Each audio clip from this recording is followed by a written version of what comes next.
is a presentation of Fox Sports.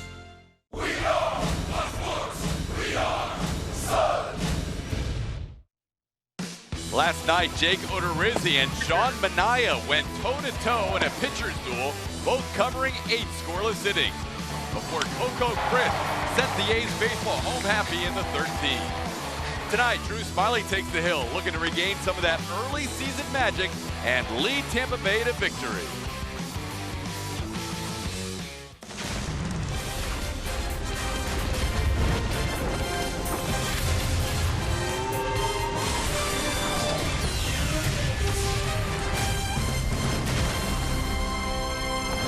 On a beautiful Saturday night in Oakland, California, we welcome you to Rays baseball as Tampa Bay plays Game 3 of this 4-game series against the Oakland Athletics. Last night, the Rays losing in 13 innings by the score of 1-0. They still have won 4 out of 6 during this recent stretch and look for another strong pitching performance tonight. Hi, everybody, and welcome. Todd Callis alongside Brian Anderson. The Rays last night threw 12 shutout innings, and it wasn't enough because Oakland finally scored a run in the 13th inning to win that game 1-0. And BA, when you look at this rotation, it has a chance to do something that hasn't happened maybe at all this whole year and have one good turn through the rotation. I mean, how about it? You look back at the Rays, the last 4 ball games, they've won 3 of them. Big reason why the offense, but something that's kind of gone under the radar is the performance of the Rays starters. They have been absolutely outstanding. They have a cumulative record of 3-0, the ERA of 1.67. They've given up 5 earned runs spanning 27 innings. All 4 starters have gone at least 6 innings, and how about that opponent's average against 154? That's called putting your team in a position to win, and we'll see if Drew Smyly can keep that rolling here tonight. Get that one good turn. It is his time to shine. As you have seen the other 4 guys get the job done, we are less than 3 minutes away from the first pitch tonight. It'll be Smyly for the Rays. It'll be Kendall Graveman for the A's. We'll have all the action right around the corner on Fox Sports Sun.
welcome you back to Oakland Coliseum, where the Rays take on the Athletics. Oakland winning last night in 13 innings, 1-0. They have split the first 2 games of this 4-game series. Overall, Oakland leading 3-2. And let's take a look at tonight's lineup for the Rays, presented by your Southern Ford dealers. Logan Forsythe has hit leadoff in all 67 games he has played. He's back in there at the top spot. Brad Miller in there against the righty today at shortstop. Evan Longoria at the 3 spot. Corey Dickerson, the DH. Steve Pierce at first base. We have Oswaldo Arcia at right field. Brandon Geyer in left. Kevin Kiermaier in center. Kirk Casale behind the dish tonight. Man, taking the mound tonight for the Oakland A's is going to be right-hander Kendall Graveman. We'll get into a little bit bigger picture on what he's done over the course of the season and how it breaks itself down. I'll tell you this, last 3 starts, he's been outstanding. 3-0 record, a 2.08 earned run average, as you see his season numbers right there. Let's take a look at that Oakland A defense and see how it's going to line up behind him here tonight. Brought to you by Gold and Diamond Source. And in the outfield left to right, we have Chris Davis, Coco Crisp, and Jake Smolinski. Across that infield third to first, Ryan Healy, Marcus Simeon, Jed Lowry, and Danny Valencia, with Matt McBride behind the plate. Bob Melvin, manager of the Oakland Athletics, took over on the interim basis in 2011, now in his 6th full season, or 6th season with the Athletics. And on the other side, Kevin Cash for the Rays in his 2nd year with Tampa Bay. You can hear by the warm-up music where Kendall Graveman is from, 25-year-old out of Alexander City, Alabama. A little sweet home Alabama to warm things up, and he has been on a nice little run lately, relying heavily on that sinker. We'll see how it plays out tonight, but he has been throwing it often lately as Logan Forsythe will lead things off. The first pitch of this game is a sinker for a strike. 0-1. We're underway, and 94 on his first pitch. I was going to say, you know, when you talk about sinker ball guys, especially as a starter, you're thinking 89, 91, maybe 92. But Kendall Graveman can combine the sinker with the velocity. This one's driven to right field, hit pretty well, but going over to make the play for the first out is Jake Smolinski. Smolinski originally was not in the lineup in right field, and that was going to be the spot for Josh Reddick tonight. But Reddick a late scratch due to some soreness in his back, so Smolinski is out there in right. Coco Crisp originally not in the lineup, and now he's in center with Smolinski moving over. So he wasn't scratched tonight by going all Edward Scissorhands on anything down in the clubhouse. Reddick? Reddick. If he did, I mean, he's a crazy guy. It wouldn't shock me, but no, he was not the one scratched for that reason. Okay. There was another player. Okay. Foul ball. Maybe it was a trend. Do you want to inform me? No, I don't. Oh, okay. I really don't. Not at this point. There was a guy scratched from the White Sox start who may have had an issue with the uniform they were supposed to wear tonight. One of the more bizarre stories you'll ever hear. I've never heard of such a thing. Brad Miller, the batter. I have not either. It was it's a new one. Definitely a new one. And this time of year, trade deadline is a week from Monday. Yep. This year it's moved back to August 1st because July 31 falls on a Sunday. So a week from Monday is the deadline. Chris Sale scratched from the start. Everybody assumes he's not going to be a White Sox tomorrow. He may not, but for other reasons now. Right. No, but there is no trade involved, at least for now. But a little incident in the clubhouse involving the uniforms, we're told. Brad Miller sends one into center field where Coco Crisp will move in and make the play. And then the same thing with Josh Reddick not in the lineup today. Everyone's like, well, is he going to be moved? He's been rumored to go to the Cubs, and apparently from all indications, a legitimate sore back. And usually if you're a team that is trying to trade somebody, you don't want to see them miss a game because of anything, especially a little bit of an injury. No, it was a throwback night in Chicago. True. And Chris Sale was not a fan of the throwback jerseys, thought that they were a little prohibitive as far as, you know, just probably maybe a little bit too tight for his liking, being the starting pitcher. And he made sure that not only was his jersey not going to be wearable, but some of his teammates too, and that way they weren't going to wear them. Unfortunately for him, he got sent home, and they had to go out there with different unis. Evan Longoria chops one towards short. Marcus Simeon back in his familiar spot. A little bit of a wide throw, but holding on at first is Danny Valencia. And an easy 1-2-3 inning for Kendall Graveman. Bottom half of the first inning, scoreless.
Look at their lineups brought to you by your Southern Ford dealers. Coco Crisp in there in center field. Wasn't originally in that lineup, as we mentioned. Jed Lowry, second baseman. Danny Valencia first. Chris Davis in left. Billy Butler always starts when a lefty's on the mound. He's the DH. Jake Smolinski in right.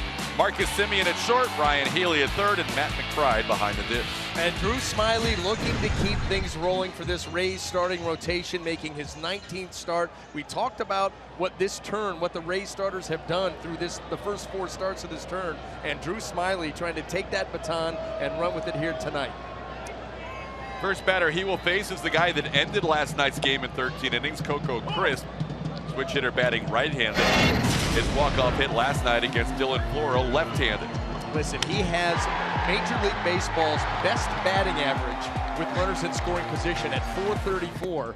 So no surprise. Just a .236 average on the season. But boy, oh boy, you put someone out there in his sights at second or third, and 23 out of 53. That's what he's done for that .434 average and 31 runs batted in, including 3 game winners. Saw one last night. I feel like he shouldn't be leading off. It's tough to have runners in scoring position. I was going to say, this is where you don't worry about him. Don't even worry about it. You know what's remarkable about those numbers, not only that he leads the American League, but leads baseball, is that he started out 0 for 9. Started out the year 0 for 9 with runners in scoring position. So he is 23 of 44, 523 since then, which is just ridiculous. Well, here's the thing, too. You call on your experiences, and this is his 15th year in Major League Baseball. So you get into those situations, you understand what pitchers are trying to do. He has the ability, as we saw last night, to hit the ball the other way, to use the whole field, and you find holes. 2-2 the count on Crisp into center field. And that'll be an easy one for Kevin Kiermaier. Speaking of Kiermaier, how's the D look tonight? Well, let's take a look at it. It's going to be brought to you by Gold and Diamond Source, and in the outfield left to right, we have Geyer, Kiermaier, and Oswaldo Arcia gets a start out right tonight. Across the infield, third to first, usual suspects for the most part. Longoria, Miller, Forsythe, Steve Pearce filling in once again for Logan Morrison, the forearm issue. Kurt Casale behind the dish. Morrison is available tonight, and in fact, Kevin Cash said last night if he really needed him, he may have been able to use him if they had to go to a 5-man infield. Thankfully, they didn't, although unfortunately the Rays would lose that game 1-0 in 13. 1-1 the count to Jed Lowry. 1 out, just underway here in Oakland. The sun will eventually go down to right field, so the tough sun field tonight is going to be for Oswaldo Arcia. And we're going to see Arcia start to play a little bit more, I think, for Kevin Cash. Not just in right field, but he may even get a shot or two at first base. They're waiting on his first baseman's mitt to get in to either Oakland or LA so he can start working out at first. But you're going to see this guy get some more regular at-bats than we have seen since they acquired him from the Twins. There's a called strike. Just like we talked about last night with this Oakland ball club, you've got to figure out what's your group going forward. Is Waldo Arcia, can he be a part of the Rays' future? And so, the last couple of months here, you got to figure those things out. He'll have to play this one on a few bounces as Jed Lowry puts one over Steve Pearce's head for the first hit of the night. He's a 1-out base runner. Jed Lowry took that approach the entire at-bat. The first pitch he swung and missed that, he was late on because he was trying to take the ball away the other way, and he does a great job of it right there. So if I'm Drew Smyly, say if these guys are going to do this to me, I need to stand somebody up. Fastball in off the plate, make them aware of that pitch in, so then you can go back out away and get your outs. Danny Valencia, the batter. Getting the start tonight in the 3 spot where Josh Reddick originally was. Valencia has done a lot of damage against the Rays with 5 of his 12 home runs this year against Tampa Bay.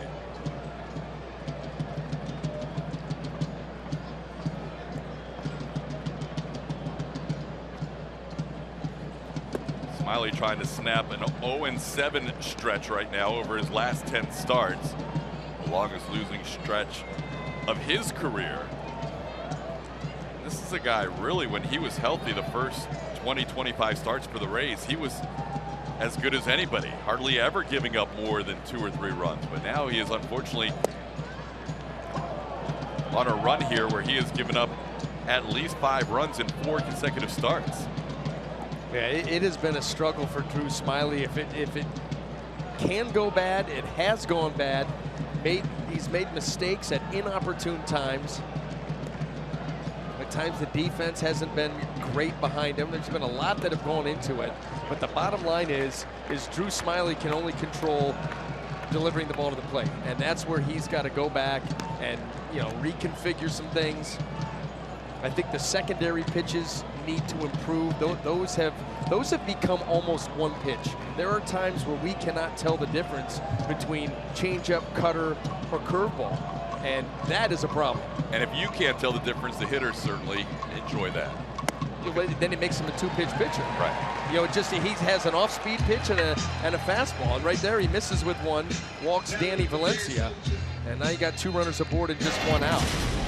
Our Toyota Inside Look is about Drew Smyly. You can see what he did in the month of April. Really picked up where he left off when he was healthy. Yep. But since May 1, be a different story. Yeah, I mean, the numbers speak for themselves. There's not much to add to that other than, you know, there are certain things that he can do to get better. You got to get better with the fastball command, of course, up and down in the zone.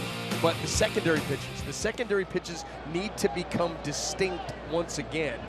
If they do that, if we know what the off-speed pitch is that he just threw, and we're not guessing, then he's going to be in a good spot. 0-1 the count to Chris Davis. 1 out single and a walk. Runners on first and second. Just underway here in Oakland. Rays and the A's. Baseball is a funny game. Rays had scored 28 runs in the previous 3 games and played 13 innings last night and couldn't score anything. Barely had any threats the whole night, really. No, but you know what? That's a credit to the pitchers. Manaya and, I'll tell you, Jake Odorizzi, 2 of the better games we've seen pitched all season long, and happen to be on the same night against each other. It ended up being a rather historic night in terms of 8 innings of no runs and no walks for both pitchers. See that very often since the expansion era. 61. It's only happened 4 other times. It's kind of remarkable. And the time of game. Yes, we play 9-inning games that are 3 hours and 31 minutes. That was a 13-inning guy that went 3 hours and 31 minutes. 6 total games that had the 8 innings, but there you see, guess who pitched in that game? Angels and Indians. I know who pitched in that game. Swing and no contact. Big strikeout. Chris Davis keeps looking back to see if he foul tipped. Yes, he did.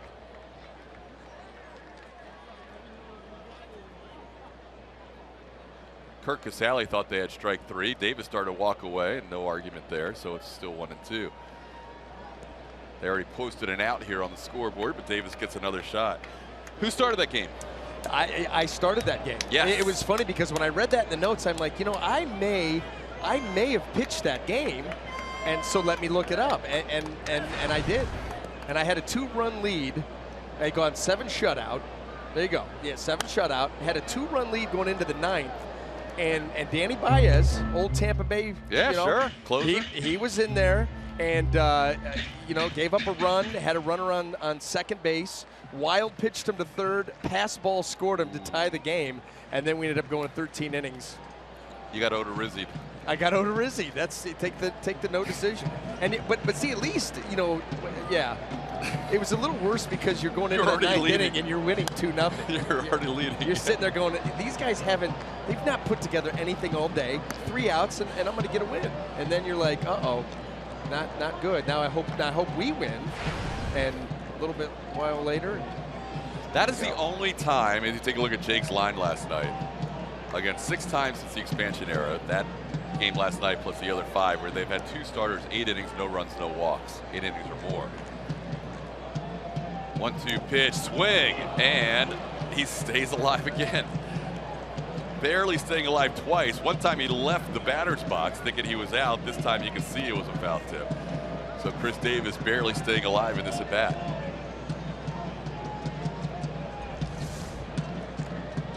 It's the breaking ball, and he gets a lot of depth with this pitch, and Chris Davis just scrapes. I mean, maybe he caught a string, maybe some of the laces. There wasn't much movement of the baseball, that's for sure. This ball is hit hard up the middle, base hit into left center field. 1 run will score. Valencia will head to third. Davis with his team-leading 62nd RBI of the year, and Oakland on the board first.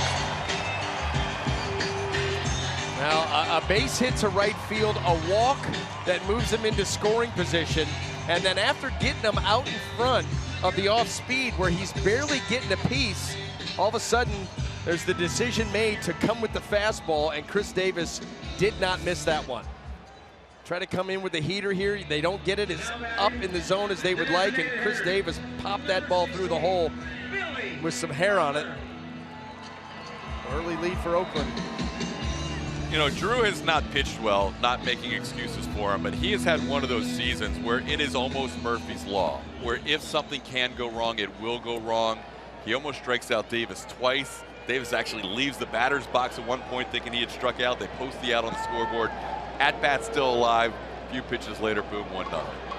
Here's Billy Butler. He has had success against Drew Smyly in his career, 7 for 16. Takes a pitch upstairs, 1-0. It's our Buick GMC big matchup. Billy Butler double and a home run amongst those 7 hits against the Rays left-hander.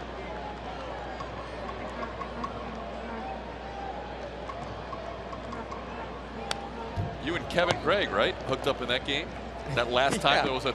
That's the only time you could talk about length of game. Yeah. Because it's taboo any other time because, oh, you just jinxed the time of game. But when you're in extra innings and the game's moving along, that's the only time you can talk about it on a broadcast. Yeah, yeah, and the game moved along. He went 6 innings, I went 7. We both threw 91 pitches, which I want to go back and why I came out after 7 innings and 91 pitches. Why? In an American League game. In an American League game with a lead. Maybe that was why. Kiermaier coming on will make the catch, and now he bobbles. They're going to say, well, get the force out then. They're going to say no catch. Everybody's confused. They need to get the ball to second base. Get the force. So they still get the out. They're going to say no catch, so it's going to be a force out, fielder's choice. But either, you know what, here's the thing. If they call it a catch or they don't call it a catch, if I'm the Rays, I leave it like it is. Because I'd trade out Billy Butler running for Chris Davis. And nothing else changed. Right. They call it a non-catch. It turns out to be a fielder's choice. Kiermaier, it appears, to Forsythe. Just how you draw it up. but batting, right fielder, number 5. That ball is absolutely secured, and it comes out on the exchange. And so you could absolutely call that a catch. However, I would take Billy Butler running at first over Chris Davis, so just leave it like it is. That's a catch. It's interesting. It's so early you wouldn't do this as a manager, but it could be a challenge from the other side. Bob Melvin could say, wait, we'd rather have Chris Davis out there. That was a catch. Yeah, no. I mean, right. And why wouldn't you? Because it's so early, and is it that big of a difference? No. If you lose the challenge, then you're kicking yourself. You can't lose a challenge over that. Because that's a catch on football even. Yeah. Yeah. He had 2 feet down. He had 2 feet down. It still doesn't matter. You try to talk about the football catch rule, it'll be 6th, 7th inning before we get to a, We'll stay with this game. That would go on forever because that rule's absurd. Jake Smolinski is the batter. 27 pitches in for Drew Smyly. We're in the 1st inning. Drew gets a foul ball here. I never saw Kiermaier make a football move. Well, had he... 2 feet down, Dave, but he didn't make a football move. I love that part of it. That's great. He was 10 yards down the field. Football move? He was 10 yards down. We are in Oakland. In a football stadium. Black hole. Ooh. Yeah, it gets nasty here. It gets really weird here. It gets really weird here. In the air to right center field. Kiermaier moving over, and he'll get there easily. And this time he'll run it all the way in and secure it for the catch. 1 run for the A's. They lead at 1-0.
Over at first base, when you're a runner at third and there's a catch that becomes a drop, how do you handle it? I don't think anybody can do it better than what Danny Valencia did. I don't think you can do a better job than that. There was tons of indecision, but there was indecision everywhere. What do you do? Did he catch it? Did he not catch it? Can I make it? Can I not? He did that. He was very confused, but everybody was. Yeah, I was going to say he wasn't the only one. He had to put action to his confusion. Right. Where we just had to sit up here and look at each other like, what is that? Good point. In my brain, I did that. Corey Dickerson leads off for the Rays' second inning against a guy who threw just 8 pitches in the first inning, Kendall Graveman, 25-year-old, 6'2", 202-pound right-hander. Misses away to Dickerson, 1-1. Graveman making his second start against the Rays this year, pitched in a game at Tropicana Field in which Matt Andriese threw the game of his career. In the air, smoke to center field. Crisp all the way back, looking up, off the wall. Corey Dickerson will hustle into second base, and he has a leadoff double for the Rays here in the second. Well, I'll tell you what, that's what the Rays are going to do here against Graveman. They're going to hope, try to work him up in the zone. That's what you do with any sinker baller, really any sinker baller, any knuckleballer. Try to get the ball up in the zone. When it's up there, it will flatten out, and when it flattens out, then you can flatten it. And that's what Corey Dickerson did right here. That ball stays pretty true, and he just ropes this ball, almost got it out of here into center field. Just a few feet away from an opposite field home run. He hit an opposite field home run here in the first game of the series Thursday night, which was a true oppo home run to left field. That one was more straight away, but just a little bit shaded towards left as Steve Pearce is the hitter.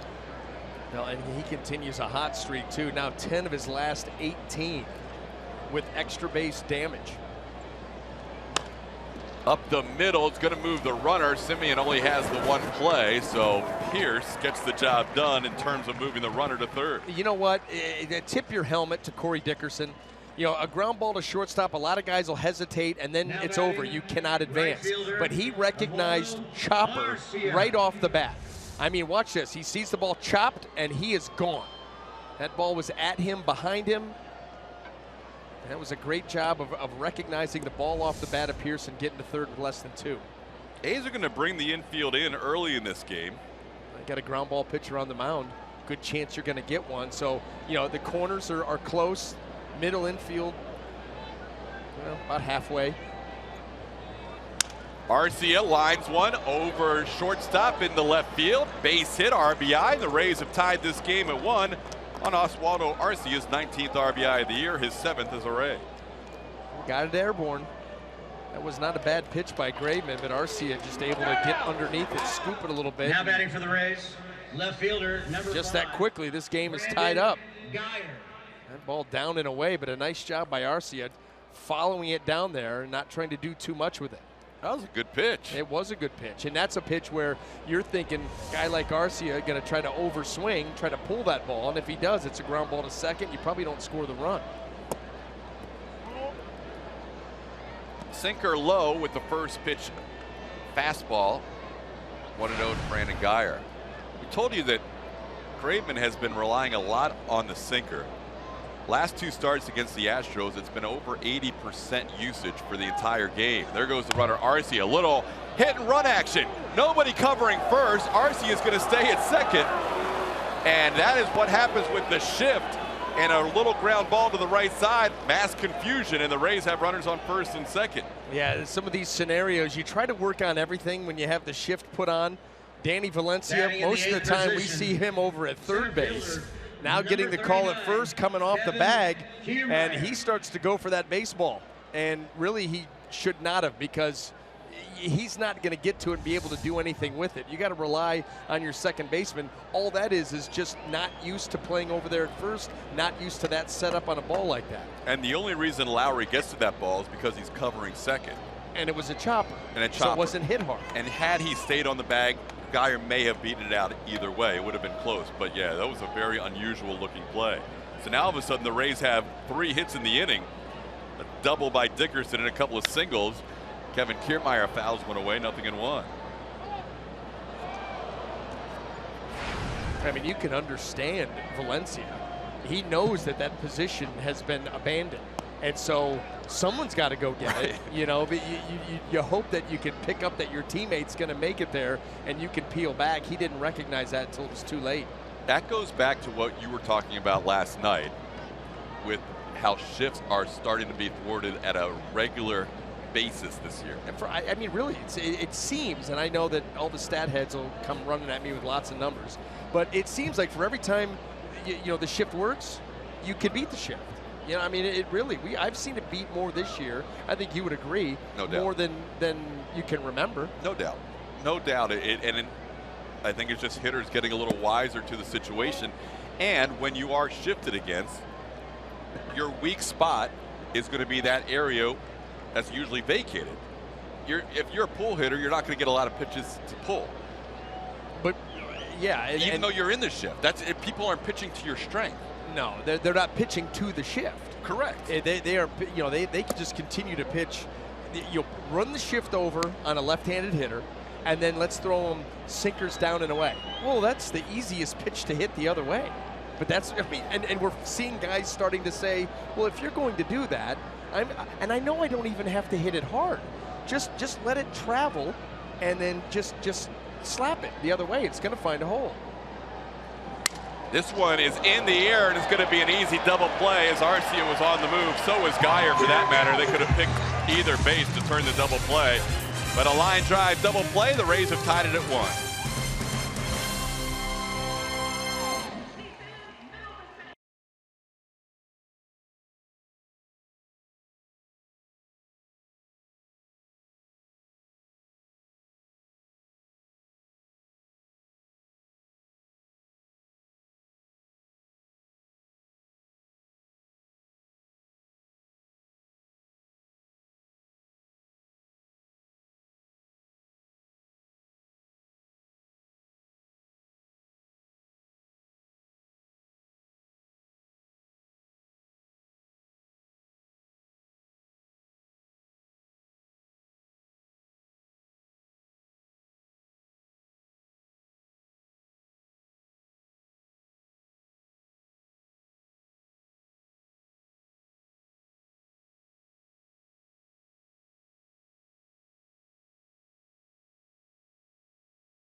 Sun is brought to you by Dodge. Visit Dodge.com or your local dealer today. By Lazy Days RV, your RV authority. When you're thinking of going on the road, get on the road to Lazy Days RV. And by Toyota, let's go places. Like back to the game. Back to the game we are. Drew Smyly, Marcus Semien, your matchup to start the bottom half of the second inning. A's with a run in the first, Rays with a run in the second. And Drew Smyly with a 1-1 count to Marcus Semien.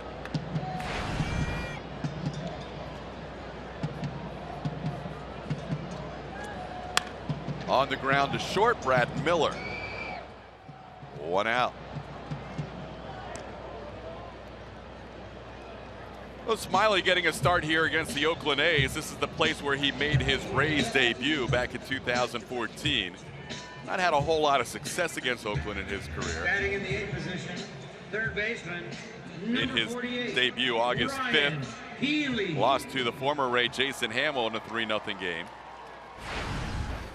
You can see his career numbers against the Athletics.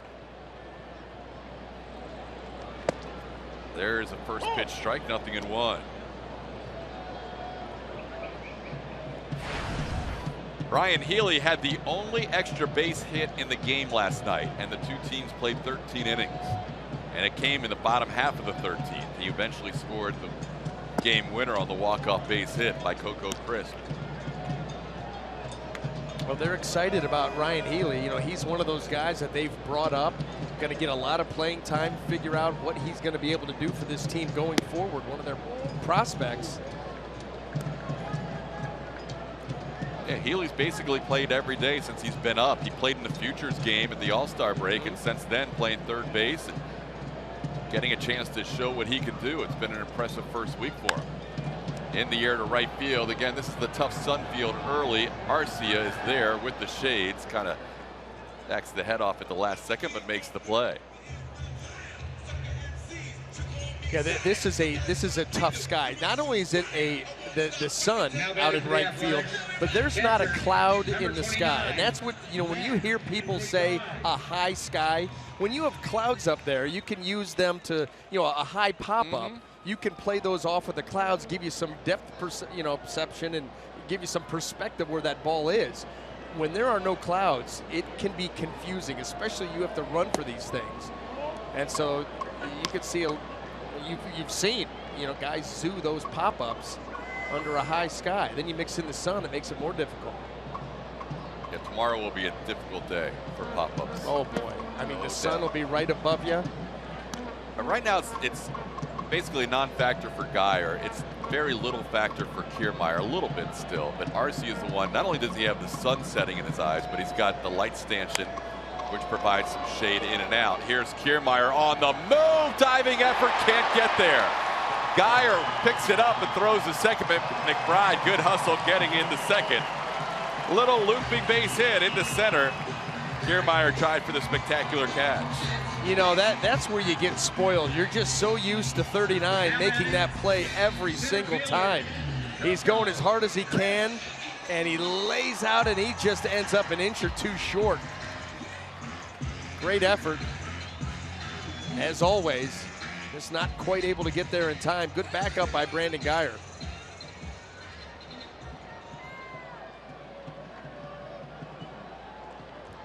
Guess who's up with the runner in scoring position? Oh no. Oh yes. Covelli Crisp. Coco Crisp batting .434, an MLB best with runners in scoring position. In the air to left field, sending Geyer back all the way to the track, and he puts it away for the final out of the inning. So a scare by Crisp, but the Rays get out of the second, tied at 2.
At 1 between the Rays and the A's. Last night the line scores pretty much matched up the whole game, and that's where we are early on tonight. 1 run on 3 hits for both sides.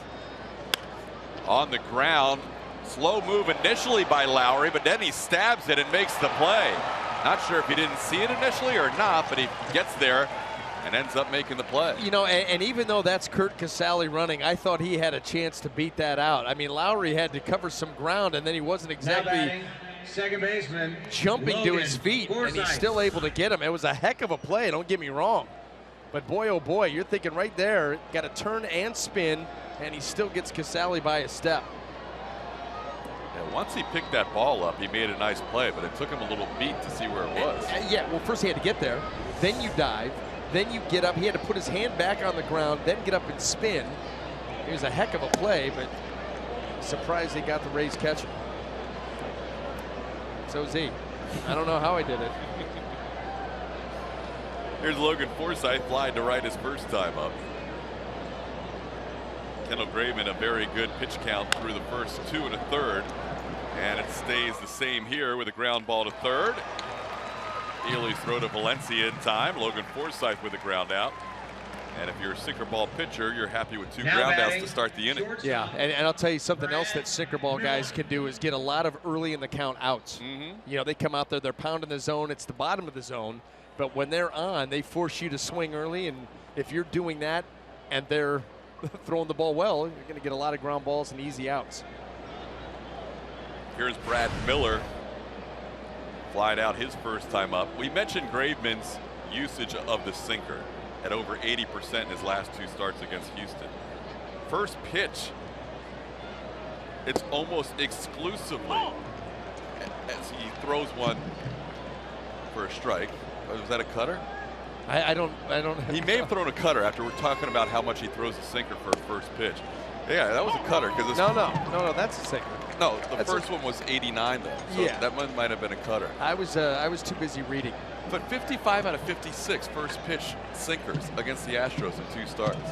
But you can manipulate it, and even if you know it's coming, as Miller sends one into shallow left center field, diving attempt, and the ball escapes as it falls out of the glove of Davis.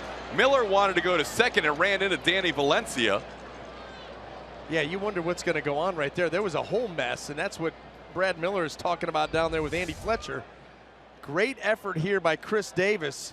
Boy, that Now close. batting in the third And position, Brad Miller taking a third wide baseman, turn at first base, Kevin ran into Danny Longoria. Valencia, because you're right, he did want to make an effort to try to get to second base.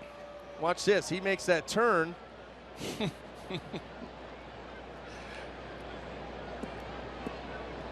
This has been a game of unusual base running so far. It's the Rays and the A's. Late night with the Rays and the A's. What do you expect? Late night with the Rays. Have we done one of our little pop-ups yet? No, you know what? The truck's Stay been tuned for that. asleep No, they since we haven't. got to the park. They've been solid. What are you talking about? Here's Evan Longoria, runner on first, 2 outs. We also have some Kiermaier Souza stuff that we'll play tonight, and Maybe. we will. Maybe. And Listen, we've only got one more late night out in LA with the Dodgers. That will be on Tuesday after the off day. What do you got? I've got nothing. Okay. We'll just see how it goes. Want to know the count to Evan Longoria. On the ground, Healy will go to second, and they retire Miller on the force out, and that'll do it for the Rays. 3 groundouts in that inning for Kendall Graveman.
Rays from the Coliseum, and BA is excited to hear about Steven Souza Jr. and Kevin Kiermaier. Who has the better style off the field? I'm cool with my style, but Souza dresses nice. Yeah, me, I don't dress to impress. Not my game. Souza does well though. He's a 7 o'clock impresser. When those lights are on, he impresses. You know, me, I got to impress from the moment I walk in to the moment I leave. You know, because he's the show out there. Steven Souza Jr., Kevin Kiermaier, good buddies. We'll have more of those late night with the Rays tonight and Tuesday. By the way, that picture of me, that wasn't so much enjoying anything other than it looked like I dropped a 100-pound dumbbell on my foot. That's what that look was. There was some agony there. You're right. It wasn't. Yeah. Wasn't pleasure. It was more agony. No, that I mean, that's a bootleg photo too. Yours are good. Well, why? Because it's you, it's bootleg, but. What? But that's not doing anything. I don't have a mustache. I'm not shirtless. There's no headband. That's where you win. Drew Smyly gets a couple of extra warm-ups as Curt Casali was tended to quickly by Ron Porterfield. We're ready to go. Jed Lowrie leads things off. A's have their 2, 3, and 4 hitters due up in the third inning against Drew Smyly. 40 pitches through the first 2 for Drew. Misses to Lowrie 1-0.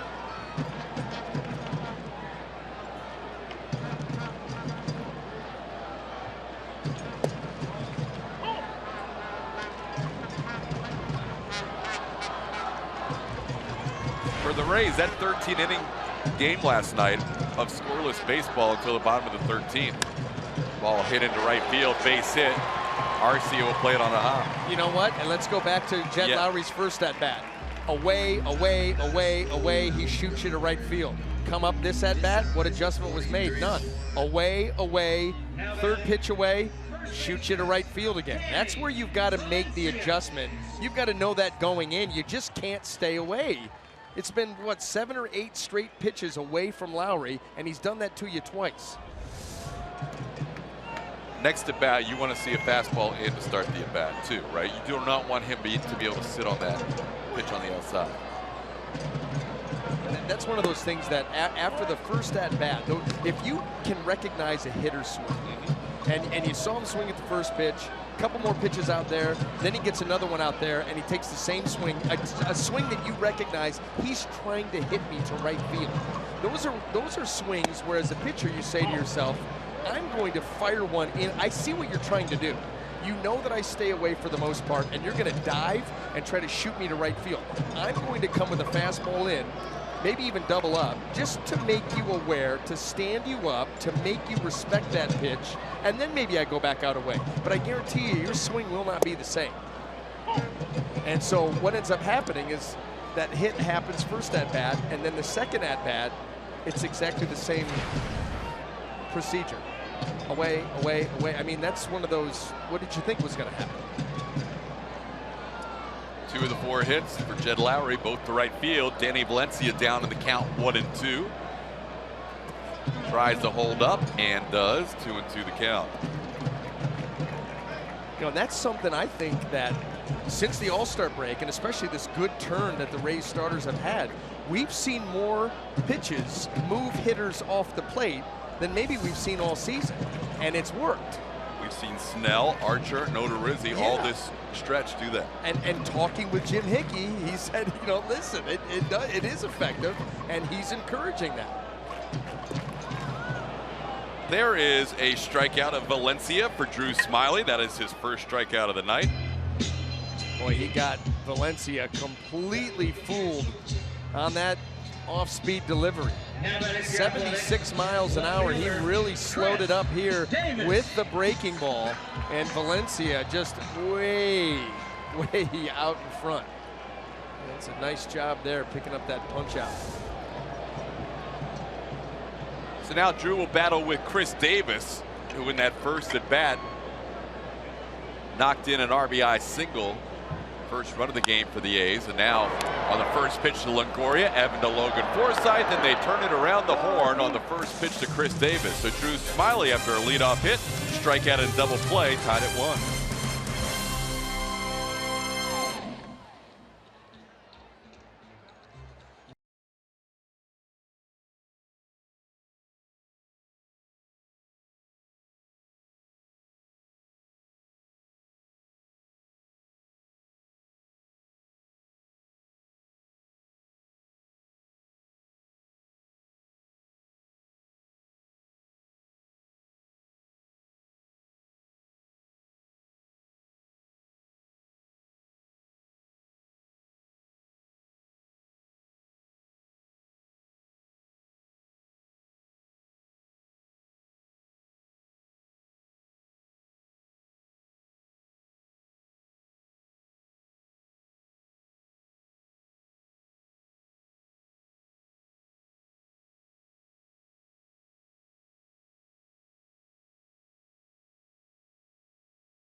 Get a Rays backpack presented by Sagicor Life Insurance Company. All kids 14 and under will receive the backpack while supplies last when they attend the Rays game versus the Yankees on Sunday, July 31st.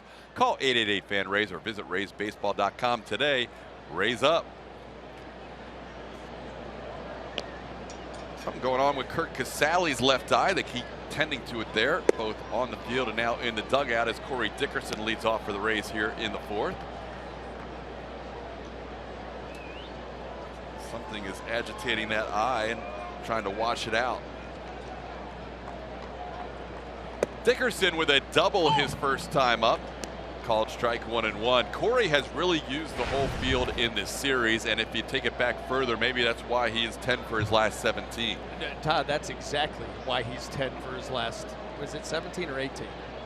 17, hopefully not 18 after this at bat. You're right. I'm going over games. But yes, no, that's why. I mean, we've seen him go out to left center field. We've seen some blasts into center. He's pulled pitches. When any hitter uses the whole field, you open things up. I mean, you just open things up for yourself, give better chances for balls to fall in, take advantage of some defensive, placement. And I think the fact that he got back to Denver, he got to play in Coors Field for a few games, it's just, for him, that's his source. He gets energized there. He goes, well, that's fine, but he's only going to play like career hitter. I understand, yeah, but that could carry over good thoughts to this series. Well, I hope so, because like I said, it's going to be 3 games every 3 or 4 years. we want him more than that. Right. Took a pitch that was up and hit it on the ground to Lowry, and that's the first out. But you're right in the sense that anytime you go to a place that you've had success or against a team that you've had a lot of success, those good vibes start to come and you just start to feel it. And you're right, maybe that's the springboard. Certainly he's kept it going here. Here's Steve Pearce. He grounded out on the first pitch he saw his first time up. Not unusual for Graveman to get early count outs. No, what was odd was that last at bat against Corey Dickerson. He's had 8 of his 13 at-bats have been 2 pitches or fewer. He gets to work right away, and the Rays have been, of course, aggressive in the box. Away, it's 1-1. We've seen that velo, a solid 94 tonight, and that's a little bit up from where he was not only this year earlier in the year, but last year he was around 90. This ball is hit hard to right field. It's going to fall in front of Jake Smolinski, and that's a base hit for Steve Pearce. Follow Rays Baseball live with the MLB.com at-bat app. Stay up to the moment at any moment with game day, live game video highlights, StatCast, news, and more. Download MLB.com at-bat, the #1 app for live baseball on your phone and tablet. Steve Pearce on base with 1 out. Now Oswaldo Arcia. Arcia with a nice base hit to left field his first time up. With the infield in, he drove in the Rays run.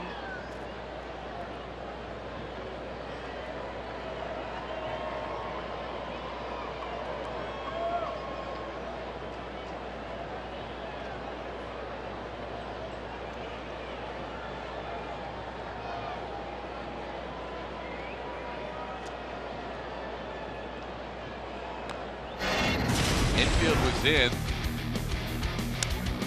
and no shift in that scenario. Single over Simeon's head. Now with a runner on first base, the A's do shift him and have 3 runners on the right side of second base.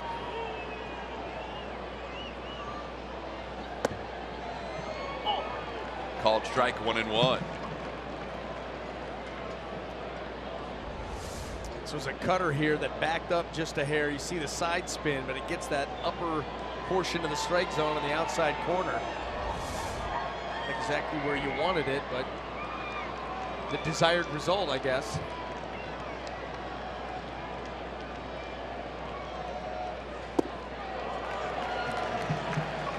Swing and a miss, 1-2. Pulled the string on that. That changeup right there by Graveman. Boy, good arm speed and arm action on that pitch. We said how he's been relying a lot on the sinker. That's just his 10th changeup in the month of July in his 4th start. So he only shows it on occasion. I was going to say that. First one that I can remember tonight. This ball hit in the air to center field, driving crisp all the way back to the wall. Coco can't make the play. Bounces off the wall. Arcia's right on the tail of Steve Pearce, and now he has to head back to second as Pearce is held up by Montoyo. Well, that ball out there was misplayed by Coco Crisp.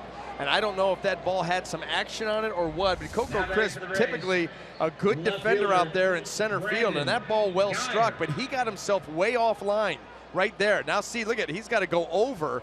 That threw off the whole rhythm. Then he runs into the wall before the ball gets there, and that shortens up the glove. So it was just a bad route by Crisp.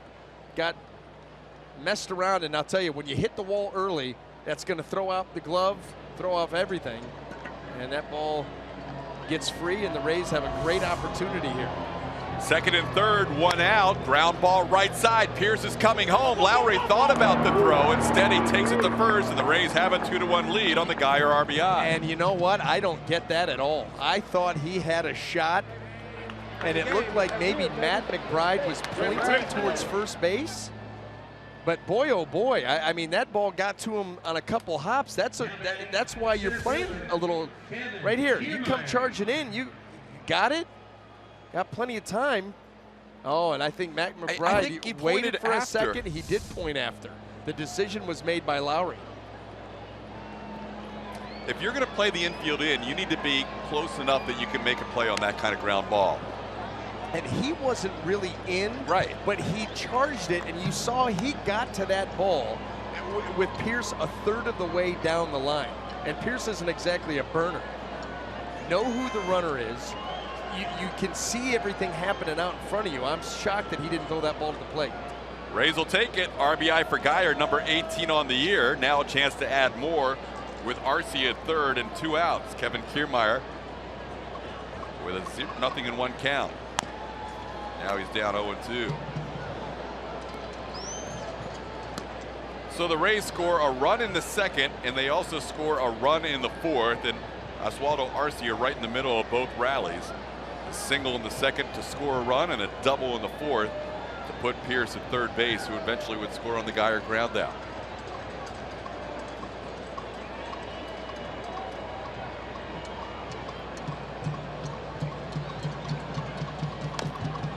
Kiermaier stays alive.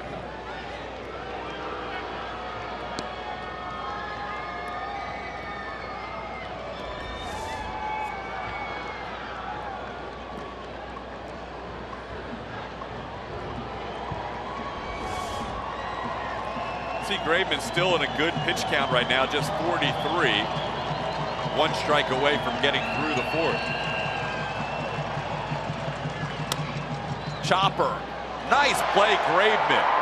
Throw in time. If he doesn't make the play, Kiermaier has an RBI infield hit. Instead, the Rays still take the lead and lead 2-1 heading to the bottom of the fourth.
Today's Geico great moment. On this day in 2014, the Rays would win their 8th straight road game, tying the franchise record for the 3rd time. Finished the first undefeated road trip of 2 or more cities in club history. They were 5-0 at Minnesota and at St. Louis. That was quite a run for the Rays 2 years ago on this day, winning their 8th straight on the road.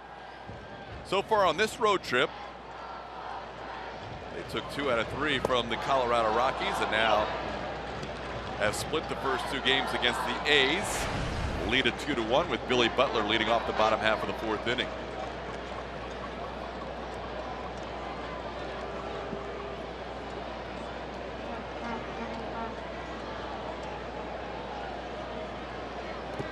I remember on that trip, we got in from Minnesota to St. Louis early enough after a day game that the Cardinals were playing a Sunday night baseball game. Yeah. And rarely, if ever, do I go to a game after we've already played a game, because that's all you do your whole summer. But the Dodgers were in town, Busch Stadium, never get a chance to go there and be a fan. So I went over, and there were a lot of Rays there. Ball in the center field, Kiermaier drifts back and makes a play. There were a lot of Rays there, not only staff, but a lot of Rays players, which I've never seen before. And it was the same thing. They just wanted to experience what it was like to watch Cardinals baseball from the stands. Yeah, it's such a special baseball city, and then the setup that they have there, you know what I mean, with the little village, baseball village that's around the stadium, and everything that you can do there is just it's a special facility, a special area with special fans. I remember a couple of the guys got down towards the bullpen and were giving JP Howell a hard time. That's right. Yeah.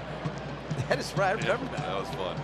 And they were winning all the games on the road. It was a good stretch. Here's Jake Smolinski taking a pitch down low. It's 1-1. Smolinski's another guy. We talked about Healy getting a chance to play on a regular basis now. Jake has started 7 of the 8 games since the All-Star break, getting his 2nd start in right field tonight. The rest have been in center. He rips this one to left. Geyer will play it, and he loses the ball for a moment. Recovers, but not in time. Smolinski into second base. That was a case of a ball that was ripped. A left fielder for a split second thought maybe I can make a play, and he got a little bit too close to that ball, and it short hopped. You know, if you recognize early enough, you could take a step back and take a high hop. But this ball is shot out to left field. And right here, Brandon Geyer, he does try to back up at the very end, but that ball got to him. See right there, watch him. Now he's trying to get the hop, but it's almost a little bit too late. Ball off the chest, and just that little bit allows Smolinski to get in scoring position. A tough read. That was a tough read, and he ends up with an error on that play.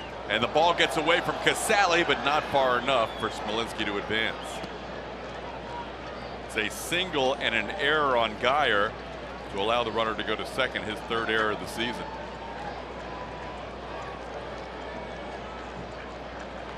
You know, the Rays have had, 6 errors now in their last 12 games? None by an infielder. A lot of outfield errors.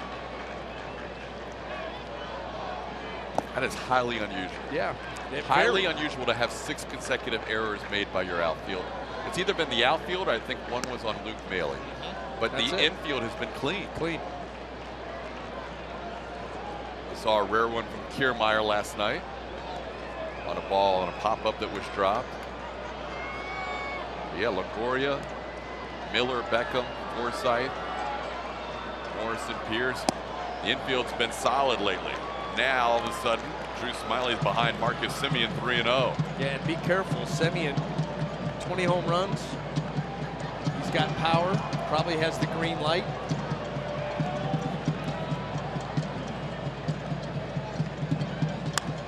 He does get a 3-0 green light. Arcia will drift back, and he makes the catch over his shoulder. A strange route, but he gets there for the 2nd out. Going to 3rd is Smolinski on the tag up.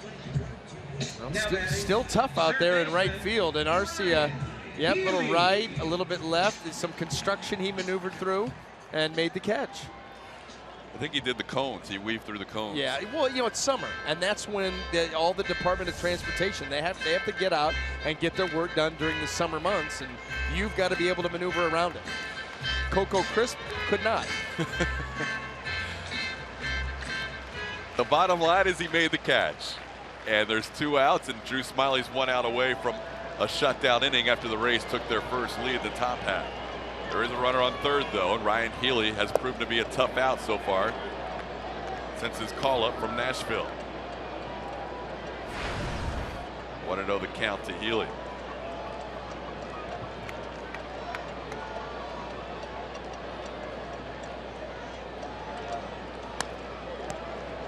Wasn't Healy the Matt Dillon character in There's Something About Mary? Could have been. We're getting confirmation from our booth. Pat Healy. This is one of the better movie characters of all time. That movie was very funny. And he was epic. Like when he went with the large teeth. In the air to Arcia, he's going to get another chance, and he sees it through the sunglasses and puts it away. So the Rays do get that shutdown inning and lead it 2-1 after 4.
Dodge.com.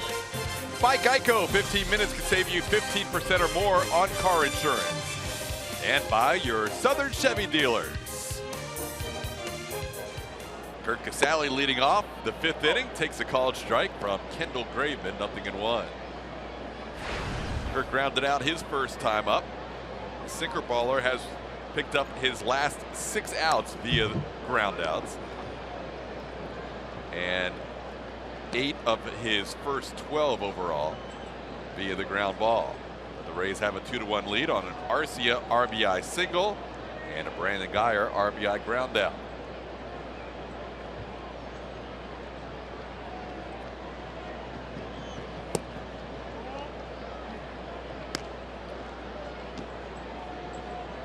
One and 2 the count on Casali. Casali then back to the top of the order.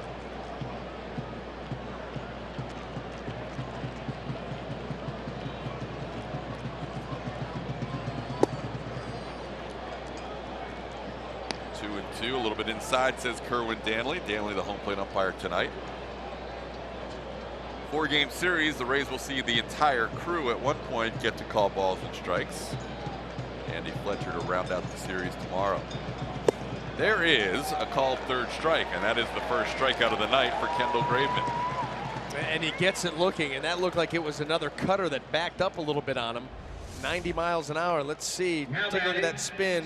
That's exactly right. Number 11, Logan Forsythe. So he's thrown in 2 straight games, and tonight I don't think the percentage is over 80%, but in 2 straight games leading into tonight, over 80% sinkers, and in the month of July, it's at 76%. So you're really not throwing that many other types of pitches.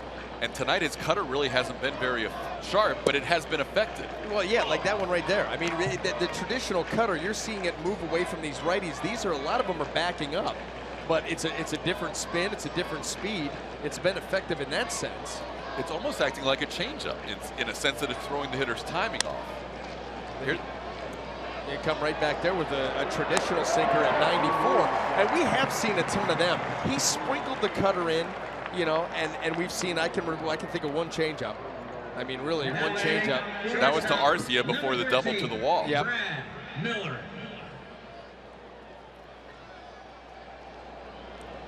You see where he has gone as high as 95, and that one changeup was 87. And again, this is a guy that had been around 90, 91 last year, up to 92, 93 this year. Tonight we've seen pretty much 93, 94. He credits a lot of working out, keeping those legs strong throughout the year for his increased velocity.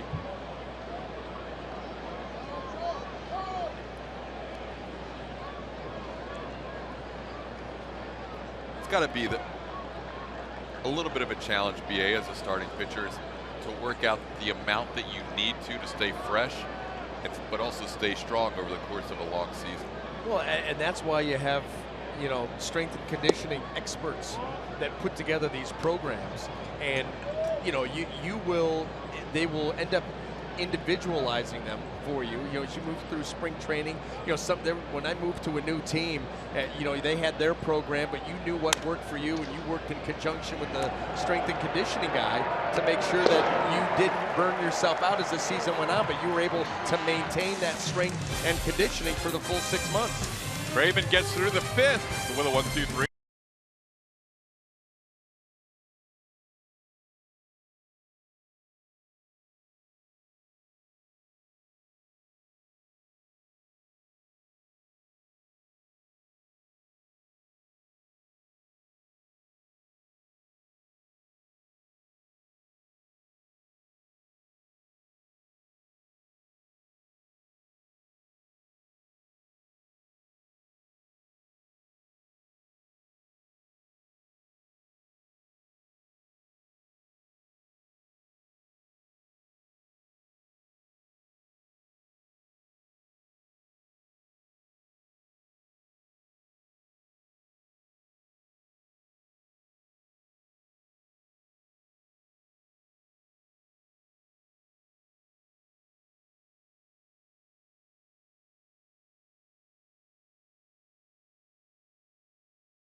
Oakland Coliseum. Rays leading 2-1. Daniel Mengden and another guy. It doesn't work. What doesn't work? The mustache. No, on look at me, your teeth. Yeah. That was the same right there. No. I mean, That was the same. we should just call off the dogs. You could have telestrated that. You guys had the exact same mustache and teeth for like a split second. No. So does Rolling I Fingers. refuse. I refuse.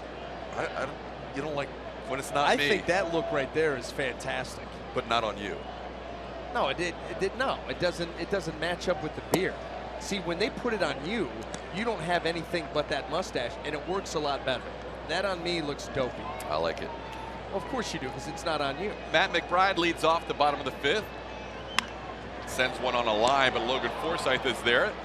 That's where the shift wins. Yes. That's, you chalk one up to the shift because you don't play your second baseman directly up the middle Now batting for the Athletics, most of the time. center fielder. Hitters have gotten used to it, but off the bat, you're thinking base hit center field. No doubt. Especially when you get that camera angle from center field and you're like, oh, are you kidding me? And then lo and behold, there's somebody waiting there for it. Here's Coco Crisp. Sent one deep to the wall in left his last time up, and has also flied to center. We mentioned the Rays in that 1-0 13-inning game last night, 3.5-hour game. You're not the only guy that played in that previous 3.5-hour 13-inning plus game. Like Coco Crisp was our leadoff hitter. How about that? Went 1 for 5, scored a run, was hitting 283. Was he Coco then, or was he Covelli? He was Coco. Okay. Yeah. Because early when he came up, he was Covelli, which is remarkable that he's been around for 15 years. Yeah, he came up in 02. We were teammates with the Indians in 2003. That's right. You think back, and every time I see him, he doesn't age. He continues to produce. By the way, Bob Melvin has put in a request. He would like to see you before the series is over if you have time. That would be tomorrow morning. There you go. All right. He would like to see. Getting called into the principal's You are. office once again. 2-1 the count and a called strike. He's like, I haven't seen PA in this series. I'd like to see him catch up. He was our bench coach with the Diamondbacks. Bob Brenly is the manager. So there you go. There's your assignment tomorrow. Big day for the final game of the series. In the air to right field, or Oswaldo Arcia in foul territory makes the play and gets a nice hand from his bullpen mates. Arcia likes to have fun out there, and he's going to have a good time with his guys in the Now bullpen, batting, with the second crowd. baseman, number 8, Chad. They probably said that's Lowry. the best route we've seen from you tonight. And he almost threw one. Threw one at him. Fake throw. No, listen, you're playing a game. It's a kid's game. You got to be able to have fun. This guy keeps things lively. That's one thing Kevin Cash talked about the first series he had him, and that was in Baltimore. It's like he brings a little energy, and he's a lot of fun to be around. As we'll see how they pitch Jed Lowry this at bat with 2 outs and nobody on.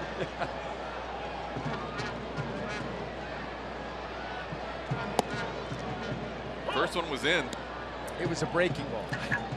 That doesn't count. Okay. I've never brushed a guy back with a curve. I'm just saying it was in. 1-1 to count to Lowry, who has 2 base hits to right field on outside pitches. Oh, look at this. Ah. 1-2. Adjustment made. See, that's called pitching. You know, you pick up on something and you go, hey, wait a minute, this guy's leaning out all over the plate. He's lined me into right field twice. We're going to show him something in. We're just going to show him something in. Be different. Doesn't chase. 2 balls and 2 strikes. Try to get him to go after the curveball. Lowry has 2 hits. The A's have 5. The Rays lead it 2-1. Rays won game 1 of this series 7-3. The A's won 1-0 in 13 innings last night. Doesn't chase upstairs. And that's where you're rooting. You're like, get that ball in there, get that out, and that just goes to show you. That proves what we're talking about. But at least they are attempting to make that adjustment here against Jed Lowry. These are the things you talk about on the bench in between innings. Ground ball to short. 2 big hops for Brad Miller. And Drew Smiley has a 1-2-3 fifth. The Rays lead after 5, 2-1.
Tonight from Oakland, the A's got on the board first when Chris Davis laced that pitch into left center field, and the A's took a 1-0 lead in the first. But the Rays would come back in the top half of the second inning. Oswaldo Arcia with an RBI hit the other way. That would tie it at 1, and then Brandon Guyer with runners on second and third and 1 out, infield in, but Guyer able to get the RBI ground out, and the Rays took a 2-1 lead. From there, Drew Smyly has shut them down in the 4th and the 5th, and now the Rays bat in the 6th inning with Evan Longoria with his first hit of the night, base hit into center field. So Longoria, leadoff base runner on the first pitch from Graveman. Now batting, designated hitter, number 10, Corey Dickerson. Well, you see that pitch meant to be down and away, and it comes floating back over the plate. Good action on it down, but it stayed middle, and Evan Longoria uses the middle of the field for a leadoff hit. Rays are trying to beat Kendall Graveman tonight, a guy who has been hot lately. In fact, his stretch since mid-May has been almost complete opposite of Drew Smyly's stretch, as he has not lost since he took on the Yankees on May 19th, the start after he faced the Rays and Matt Andriese and lost 6-0. He is 5-0 during this stretch with 9 of those 9 starts. You know, and you've got a guy that he's got the sinker working. He has a couple of good games. You start to build some confidence, and you know that this is the type of pitch that travels. You can take it anywhere, especially when you're heavy with that pitch, and know that if I execute it, I know what the result's going to be. I'm going to get a lot of balls on the ground. Yes, some of them are going to find holes like Evan Longoria, but the good thing about a sinker baller, and he's thinking the good thing about the way that I pitch, is the very next pitch could be a ground ball double play. And you're always just one good sinker away from getting out of some tough innings. Trying to induce a ground ball here with a runner on first and nobody out. Instead, he's down in the count to Corey Dickerson, 2-0. And Corey Dickerson with a huge hole to work with again on that left side in a 2-0 count. But you see right here, got all that room as they run the shift on him.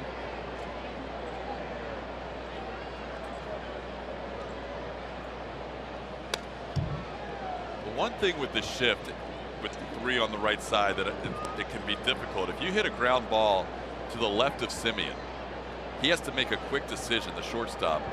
Do I let my second baseman try to get the ball, or do I go and field it knowing I have no chance to turn double play? Yeah.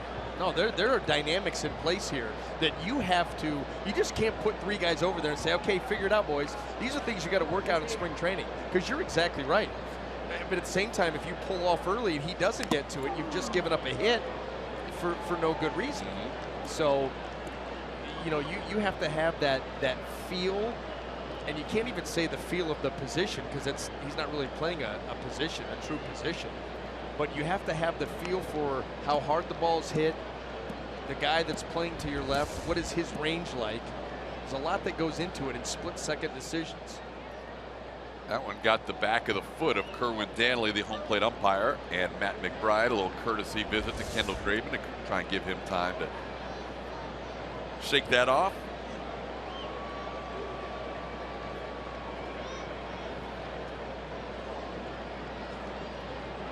Dickerson doubled and scored his first time up, also grounded out to second. Now, with the count 2-2 with 2 strikes, they stay out of the shift and back to a more traditional defense.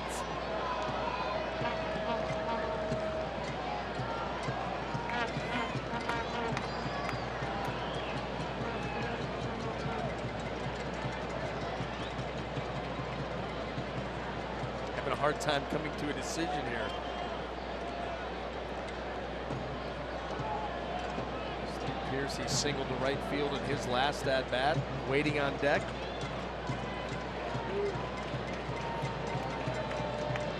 This is really, at first it was a Kerwin Danley courtesy.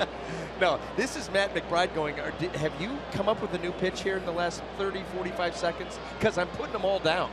Figure it out. I'm guessing the first meeting was just, hey, we're just going to give Kerwin a little time. They may not have even talked about the pitch, because how can you meet for 30 seconds and go back and have to meet again? Well, yeah, but I would think that you would talk about that pitch. Then you don't even have to put a sign down. You just go back there and say, this is what we're going to do. It's a little flare into left. On comes Davis, and Chris Davis gets there for the catch. Dickerson was hoping that ball would dive down in front of the left fielder. Instead, it's out number 1. Boy, off the bat, I thought that it was going to die in front of Chris Now Davis batting, out there in left, but baseman, he was able to number close 28, the gap and make the play. This ball down and away, and you see right there, Dickerson just flips that ball into left. Nice job by Chris Davis, though. Comes in, makes the play. 30,436 tonight on a fireworks night. Watching a little A's and Rays baseball, 3rd game of this 4-game series. This is one of the nicer days I remember in San Francisco. And there's a ground ball to short. There's the sinker baller getting a double play to end the 6th inning. Pierce grounds into a double play, and we are through 5.5 with the Rays leading 2-1.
Leading the A's 2-1. Our greater coverage of baseball is brought to you by T-Mobile.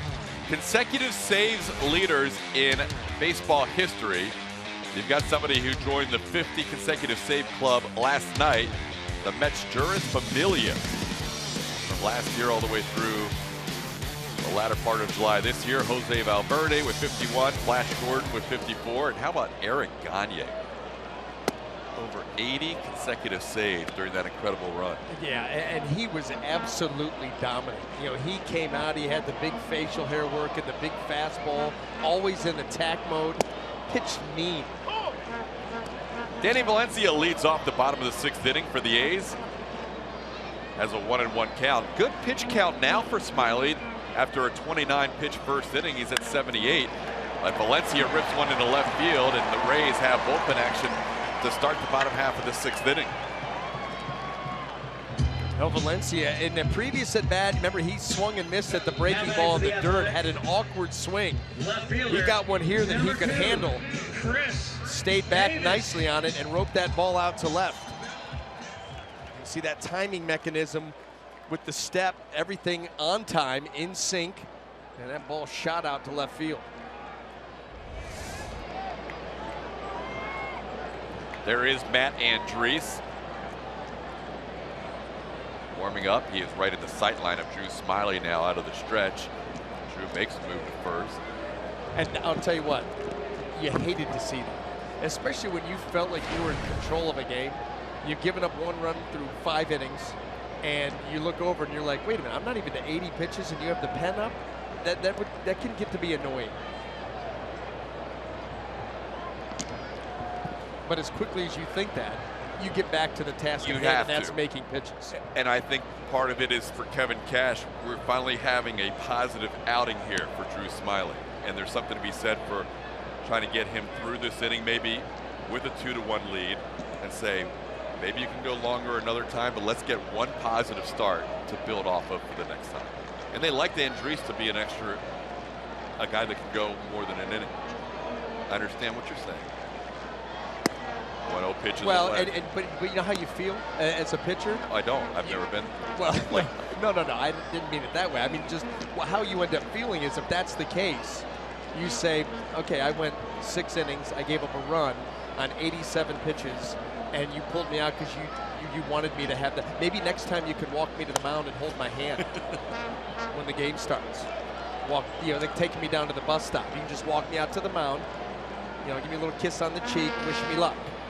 2-1 the count. All right, well, why? I'm just telling you that's what you think. I understand that. But I understand what you're saying, and I get it. But is that a little much? A little strong. It's late night. 2-1 the count. And that's a little bit low. It's 3-1. Did you have one bus stop you went to the whole time, or did you have a choice? What's that? I had 2 bus stops. I could go down the street or behind the house. Yeah, no. I was rural Ohio. So we walked to the end of the driveway, and we waited. Oh, they got you from your driveway? Yeah. Ooh, that's nice. Yeah. Well, yeah, it was So nice. you didn't have to share it. We had like 10 kids or 15 kids at our bus stop. Yeah, this was just at the house. Ground ball to Miller. Miller in the hole will make the play to second for the fielder's choice. They get the 1 out, absolutely. 1 out, runner on first. Yeah, see, the problem was we would get the bad winners, and from the house you couldn't see that the driveway was long. So you had to walk all the way to the end of the driveway to wait for the bus, and you knew approximate time, but sometimes you get stuck out there, so you couldn't, you just had to wear it. Cold. It's not the worst of missing the bus, running after it and missing it. Yeah, because we weren't getting a ride to school. You were done for the No, day. you missed the bus, you figure out a way to get there. Here's Billy Butler, runner on first, 1 out.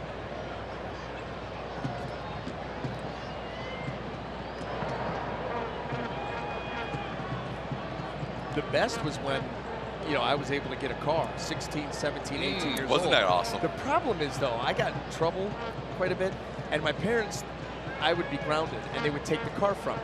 And then my sister hated me because there went her ride. Yeah. In the air, foul. This is going to drift towards the stands. Arcia giving a look, but no chance. Yeah, having the car at school was a good thing, especially when you could go. We were allowed to leave for lunch in our senior year. So you could go somewhere for lunch, take the car, come back for the rest of the school day. It was pretty good. That is pretty good. Yeah, that was pretty good. 2-1 Rays, bottom half of the 6th inning. Late night with the Rays from Oakland Coliseum.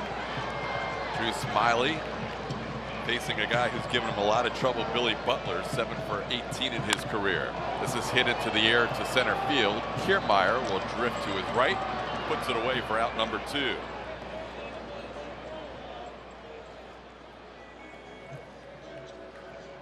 Now batting for the Athletics, right fielder. That doesn't look like a troublemaker. Yeah, I remember that when that was taken. That was out in Anaheim. So when you would get in trouble, the car was taken, the keys were taken away. The keys were taken away.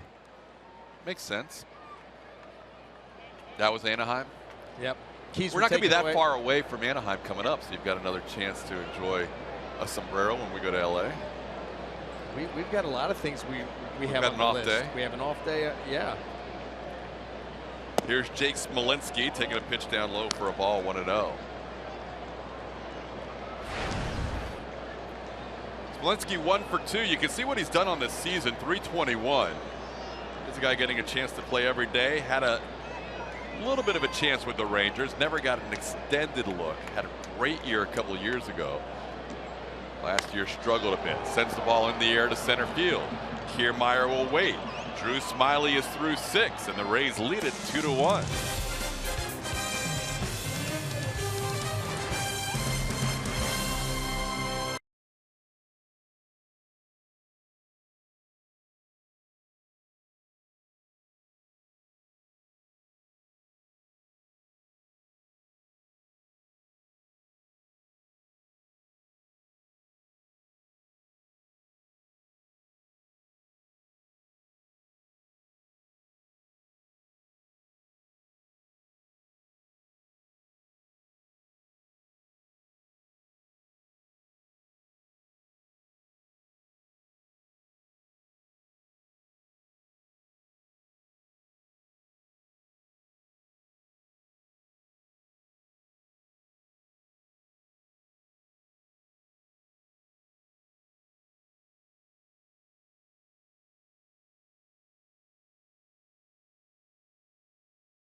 Souza Jr., part of our late night with the Rays, along with Kevin Kiermaier. We asked Souza, what quality as a baseball player would you steal from Kiermaier if you could? This is no doubt in my mind. I actually think about this when I'm in the box. If I could take one part of his game, it would be that stupid going home to second that he does to everybody in the outfield. I've tried to do it, and I get to first base, and the ball's already thrown in. I don't know how he does it. I've literally made up my mind that I'm doing it, and I can't get there. You said that's stupid. No, it's only because I can't do it. I'm stupid. You're not stupid. You're great. Kiermaier called him on calling it stupid. And then Souza says, sometimes I say things I don't really mean them. It's not stupid. He apologized, but who wouldn't want that quality? Listen, he's a left-handed hitter. His explosion out of the box really is second to none. I mean, he gets out of the box as quick as anybody in the game of baseball and gets to top speed as quick as anybody. And he's always looking to go to. You know, he hits a ground ball up the middle. His mind is not ground ball up the middle, base hit. Ground ball up the middle, he's thinking, it's a double. And it's your job, center fielder, to keep me at first base. And if you don't, I'm going to second. And that's it. He's thinking 90 feet past any base he should be getting to. And that's why he's able to do it. We see him all the time take the most routine of singles and turn them into hustle doubles, because that's where his focus is. Oswaldo Arce, as you can see, has 2 of the Rays' 7 hits tonight. Single and a double. May have just seen another changeup for Graveman, who threw him a changeup his last at bat. And he is in a little bit of discomfort as he drops the bat at the plate after swinging through that last pitch. You know, it was 2 off-speed pitches in a row, and you had the same reaction. Now batting. You're right. He was out in front, and that bat right there. You can see wincing as he drops the bat, so I have to keep our eye on that. That's not a good sign. No, Paul it's not, Harker comes out and joins them and walks them back to the bat rack. So we will keep an eye on Arcia as Brandon Guyer laces one to left field. Chris Davis comes on and makes the play. Hard hit for the second out.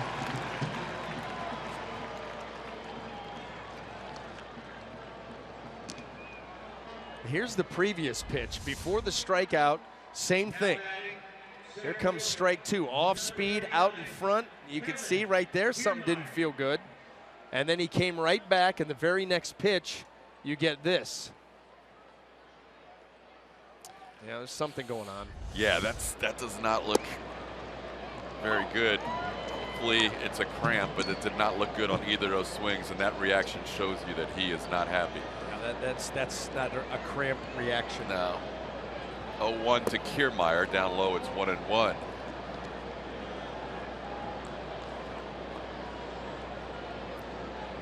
Kendall Graveman, meanwhile, 1 out away from working through 7 innings. He's gone 6 2/3, 8 and 7 in his 3 previous July starts. And that's one of the reasons he has continued this stretch of 9 straight games without a loss. 3-0 in the month of July with a 2.08, but he's down tonight 2-1, 2-1, and it's 3-0 on Kiermaier. That pitch is ball 4, says Joe West. Or was it 3-0 prior to that? Maybe 2-1. Now 3-1. I don't know. I mean, none of the pitches have been in the zone. I guess one of them by Kerwin Danley was called a strike. You can see Fox tracks. One of those first 3 pitches was a strike. And now Kiermaier has a piece of the bat go off the end of it, and the count's full.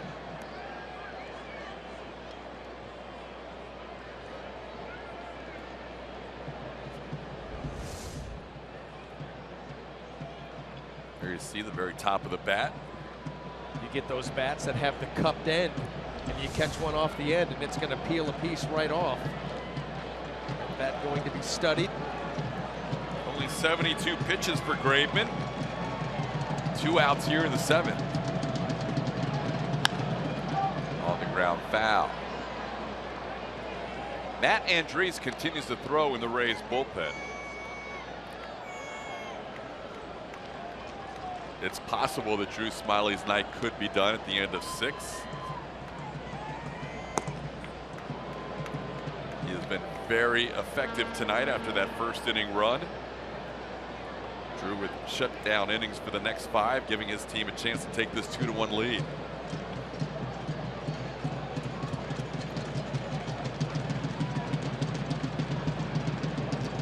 Inside, ball 4. Kiermaier draws a 2-out walk.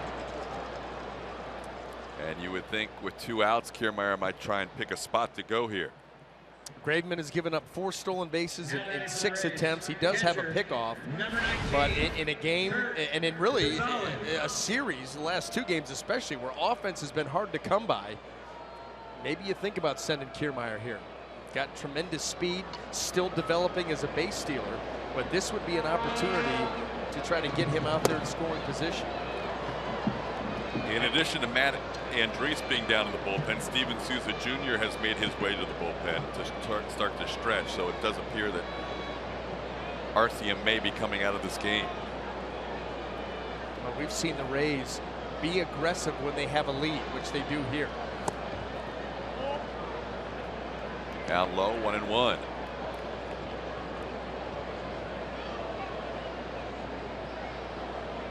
Kiermaier with a team-leading 6 steals and 8 attempts. There's his outfield compatriot, Steven Souza Jr., part of our late night with the Rays. And a check at first by Graveman.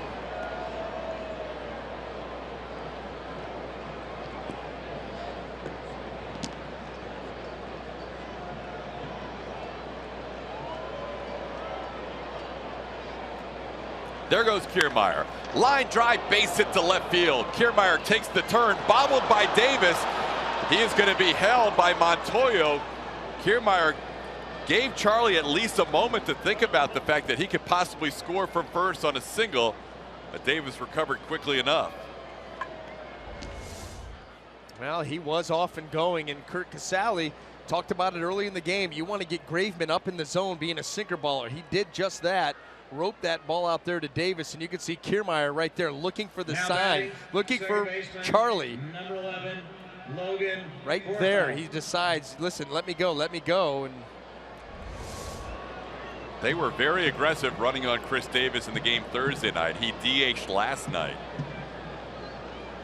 but Kiermaier not quite to third base. Charlie Montoyo put up the stop sign. So now first and third, 2 outs, a little 2-out rally for the Rays here. Logan Forsythe, the batter. Takes a strike at the knees. Logan looking for his first hit. He has flied to right and grounded out twice.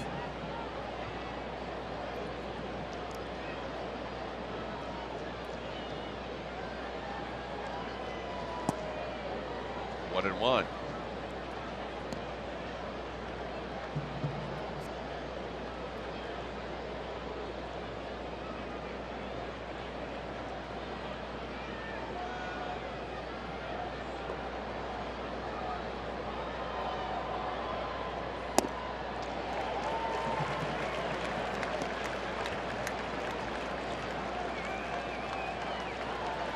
Ball and 2 strikes. The crowd here in Oakland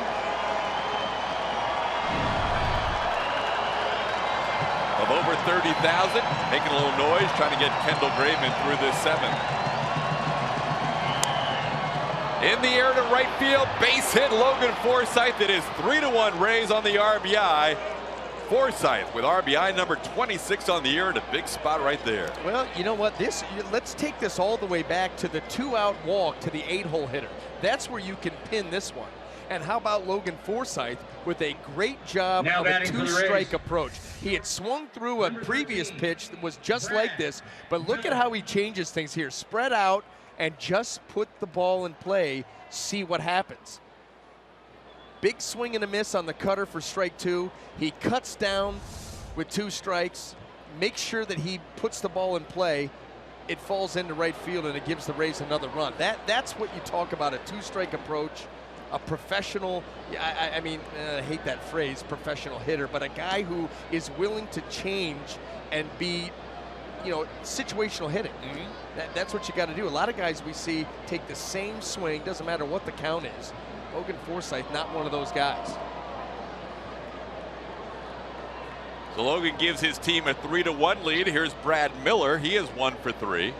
First bullpen action of the night starting for the A's. Miller on the ground to the right side. Lowry has it and retires the Rays shortstop. But a little 2-out rally for Tampa Bay, giving them a 3-1 lead heading to the bottom of the 7th.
Inning, our Toyota keys to success. We talked about it right before the game started, BA. Drew Smyly completed the entire rotation going through with solid outings. And all of them have gone at least 6 innings, and they've only given up 6 earned runs in 33 innings as a group. And you know what? That was the one strikeout right there on Danny Valencia. And that was it. He used his defense. He attacked with the fastball up in the zone, got some ground balls, also got some weak fly balls to the outfield. But Drew Smyly, listen, he was good tonight, no question about it. 6 innings, 1 earned run. He does complete the starters one time through, all really going out and dealing. And now he turns it over to Matt Andriese, and he faces Marcus Semien. Also a new right fielder for the Rays, Steven Souza Jr. into the game for Oswaldo Arcia, who was in some pain after that last at bat after a couple of swings and misses. And you want to know how good Drew Smyly was. The Rays starting rotation last 4 games, their ERA 1.67, and Drew's outing is going to lower that number. How about that? So he was better than that. You've been waiting for one of those games from Drew, and you know it's in there. He started what? His first 24 starts with the Rays were phenomenal after being traded from the Tigers. Now batting for the lately Athletics, it's been a struggle. Shortstop, Marcus Semien. I like the fact that he was able to do that without the strikeouts, because we know that those will come. He has been a pretty good strikeout guy because of the elevated fastballs, but he was able to go out there, get through 6 innings, 1 strikeout, but really, was not pushed around that much by the A's. Looking for his first win since all the way back on May 16th. May 16th, a win at Toronto. 2 wins this year have come on the road at the Yankees and at the Blue Jays. As Matt Andriese, who picked up a 3-inning save against the Rockies earlier in this road trip, on here in the 7th inning. Was Andriese's first save of the year, his 3rd of his career, all of the 3-inning variety.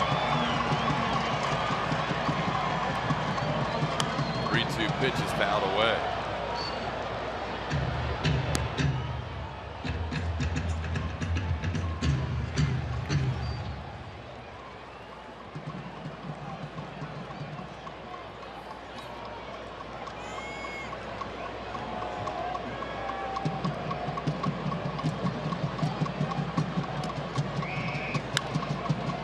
High in the air to shallow right field. Steven Souza Jr.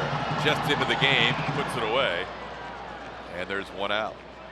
here in the bottom of the 7th. $2 Kids Ticket Tuesdays, presented by Morgan Auto Group, is back on Tuesday, August 2nd, when the Kansas City Royals come to town. All kids 14 and under get $2 tickets with a purchase of a full-price paid adult ticket.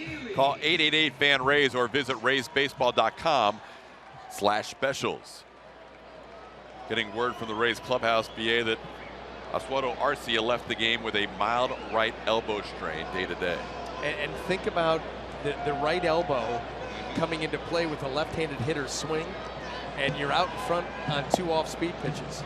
That thing has that tendency to almost want to hyperextend when you're way too out there in front, so it makes perfect sense. You just hope that that mild is absolutely the case.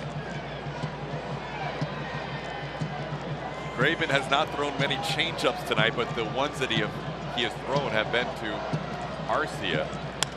Back to the mound. Andriese takes his time. 2 outs.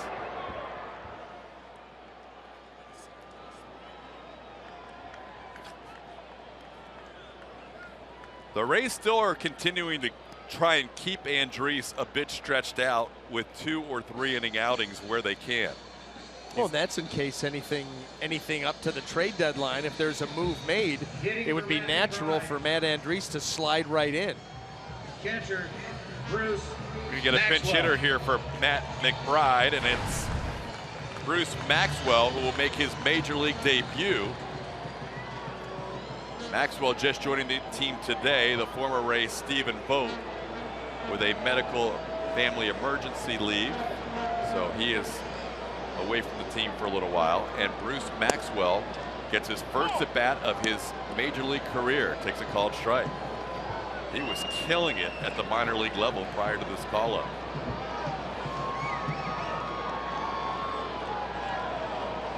$18 for his last 28. Including a 5-for-5 game against El Paso on July 16th with 6 RBIs. He was raking Chihuahua pitching in that series. That's their nickname? El Paso. El Paso Chihuahuas? James Loney's team earlier this year. I'm going to tell you what, minor league baseball, some of the names that have come around here the last decade or so, like that, the Chihuahuas, the Lugnuts. Yeah. Got some great. What's the Iron Pigs? Iron Pigs. Yeah, they're. Those are great. Are you kidding me? They've gotten so creative. Ryan Healy started his season with the Rockhounds of Midland. The Rubber Ducks. That's right. Akron. Rubber Ducks. Bruce Maxwell gets his first big league at bat against Matt Andriese with 2 outs. And nobody on, pinch hitting for Matt McBride. By the way, I will tell you this. You remember we actually flew into Cleveland the night of Game 7 of the NBA Finals. We did. Obviously, that was well documented, but I've sported some Cleveland gear out here in the San Francisco, Oakland Bay area, and it's not going well. I would think not. Yeah, I would think not fans at all. Been harassed. Had you thought about that prior to wearing it? Yeah, it doesn't matter.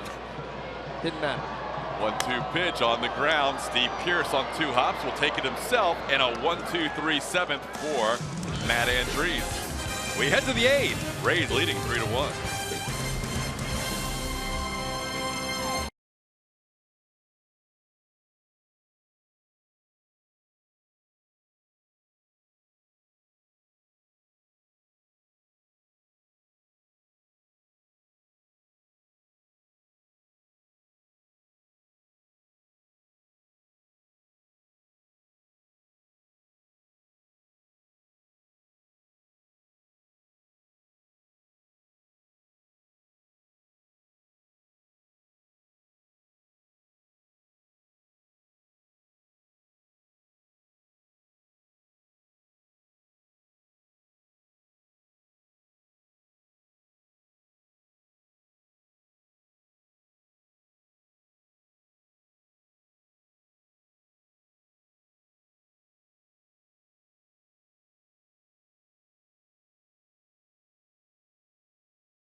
All right, Rich, appreciate it.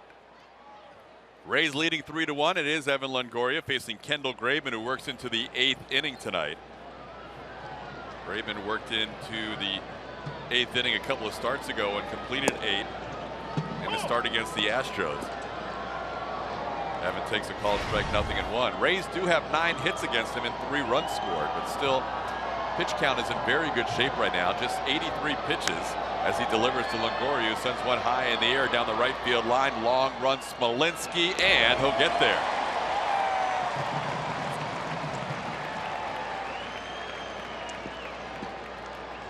So Jake Smolinski makes the play on Evan Longoria. 1 out here in the 8th. Yeah, isn't it amazing how much action you can fit in? You know, if you're Kendall Graveman, you know, 84 pitches, you've given up 9 hits, you're pitching into the 8th inning, but that's what a sinker baller can do. Because most of the time you're going to pound the zone, you're going to force early swings, you're going to get early in the count outs, early in the count action. So even though you give up some hits, they're usually 1, 2, 3 pitches into an at-bat, then you get a double play ball. You've thrown 5 pitches, you got 2 outs, and given up a hit. Like this. First pitch out. Corey Dickerson back to the mound. Graveman with 2 quick outs here in the 8th inning.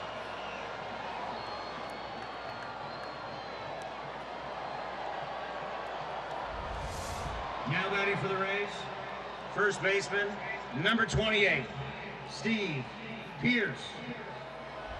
Well, Graveman trying to go 8 innings like Sean Manaea did last night. And for the A's, it's very similar to what the Rays need to do to get things turned around post All-Star break, is their starters need to do a little bit better. And we're seeing a couple of solid outings after Sonny Gray struggled to start this series. Yeah, and you know, that you go back over to the Rays side of things, we've talked about this one turn through, and I think that, you know, Jim Hickey challenged these guys, and he said it begins and ends with you. You set the tone, you can make things happen, and your talent it belies your numbers. And so go out there and do it. I don't care what happens behind you. I don't care what's going on defensively, offensively. You guys set the tone. You go out there and persevere and pitch through it, and look at how they've responded. That's a good thought. That's great advice to give.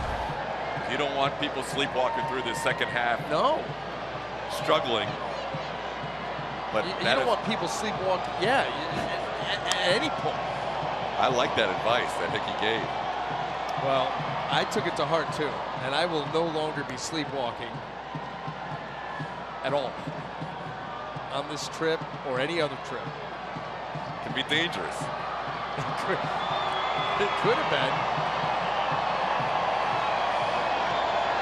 2-2 the count on Steve Pearce. 2 outs. The waves going on here in Oakland. It's always exciting.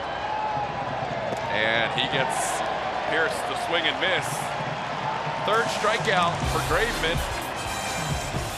We are through 7.5. Rays leading 3-1.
brought to you by Dodge. Visit Dodge.com.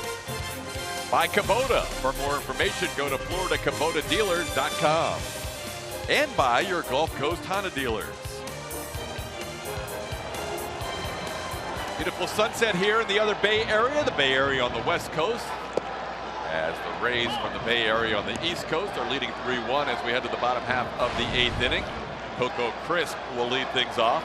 Fly to center, fly to left, and also fly to right. He has tried all 3 outfielders so far tonight. Andriese ahead of the count quickly, 0-2. You know, Andriese is a guy we talked about last inning who's still being thought about as a potential starter down the road. But right now working out of the bullpen and doing a nice job. You've had to make that transition. Does he have to limit the number of pitches that he throws? Because he'll throw 4 or 5 different types of pitches. But out of the bullpen, you don't get as many to work with. The 0-2 pitch right down the middle, strike 3 call. You don't have to, and then take balls right down the middle like that. No, you know, really, I went to the bullpen. I only pitched out of the bullpen a couple of times. I did, you know, in the playoffs with the Indians in '97. I did it at the end of a season one time with the Diamondbacks going into the playoffs in 2001. But no, because if you're going to get extended innings and opportunities, it all depends on the situation. You know, you're coming in for an inning. You know, if you feel good with all your pitches out there, depending on how you match up against a certain hitter, you're going to go at him like you would normally. You know, at that point, you have to understand there's nothing to hold back in reserve. As a starter, sometimes you may not go to a pitch if you don't need to.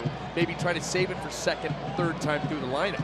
Whereas a bullpen guy, you got to come in and make outs happen right now. So if you're feeling good with 3 pitches, you go out there and make it happen. So you don't hold anything back. And then if you're a guy like Andriese that's going to get stretched out and you're going to go 3 innings, you got plenty of canvas treat it like to a pay start. with. Yeah.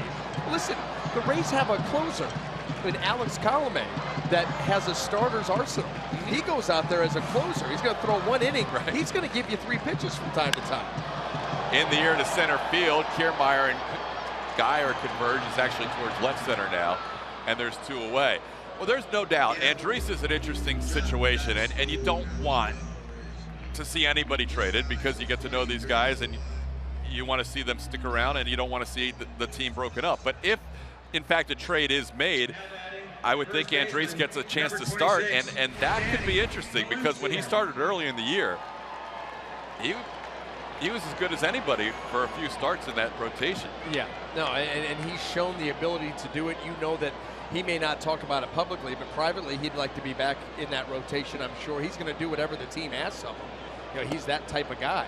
But, you know, he loves to start, and he did a heck of a job for the Rays when he was in that role. Including a complete game shutout against these Oakland A's when he matched up with Kendall Graveman. And he came up and made a splash. He got the start Mother's Day out in Anaheim, dealt against them, and then shuts out the A's. He has been ahead of the count for all 3 hitters, now 0-2 on Danny Valencia.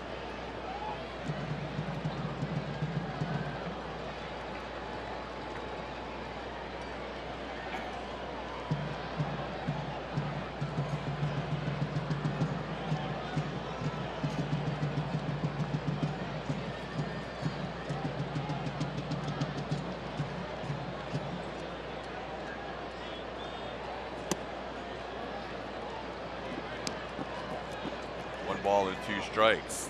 There is the aforementioned closer, Alex Colomé, who on game 1 of this series Thursday night picked up his 21st save out of 21 opportunities. And oh, by the way, hasn't allowed a run in those 21. Going over some notes with Scott Kersey, the bullpen catcher. What a transition he has made. And Andriese is working as more of a long reliever. He went from starter to reliever to closer in a matter of a year to dominant closer who could have made and did make an all-star team. And he made that transition during the course of spring training and the season because he was not going to be in that role. That was going to be Brad Boxberger. Boxberger gets injured. Colomé steps in. I mean, you're talking about not missing a beat. There it is. Swing and a miss. Matt Andriese, a 1-2-3 inning. He retires 6 in a row in the 7th and 8th. We head to the 9th with the Rays leading by 2.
Pitching into the 9th inning tonight. You know, Kendall Graveman has done a heck of a job here tonight. That sinker, it's a line-out double play right here. He has given up 9 hits, but he scattered them. Held the Rays to just 3 runs through 8 innings, throwing the ball well. It's just that Drew Smyly and Matt Andriese have been a little bit better. But he's come as advertised. Increase in velocity, good sinker. A lot of action. Steven Souza Jr. gets his first at bat of the night after taking over for Oswaldo Arcia, who left the game after striking out in the 7th. Souza Jr. with a count of 1-1. Graveman pitched 8 innings 2 Saturdays ago, right before the All-Star break in Houston. That's one of his 2 starts that he has gone, or one of his 2 starts now, along with this one, that he's gone 8 innings. This would be his longest outing of the year. Last year he did pitch 1 complete game for the A's in his 21 starts. But he has been very efficient with his pitches, as you can see, just at 93 right now, pitching in the 9th.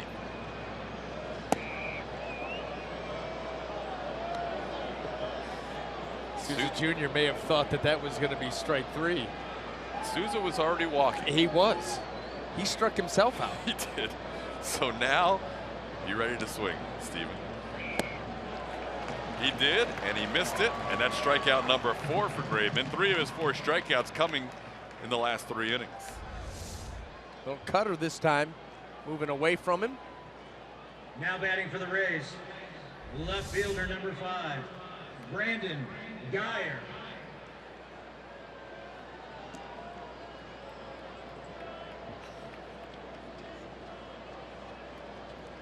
The big boy getting ready.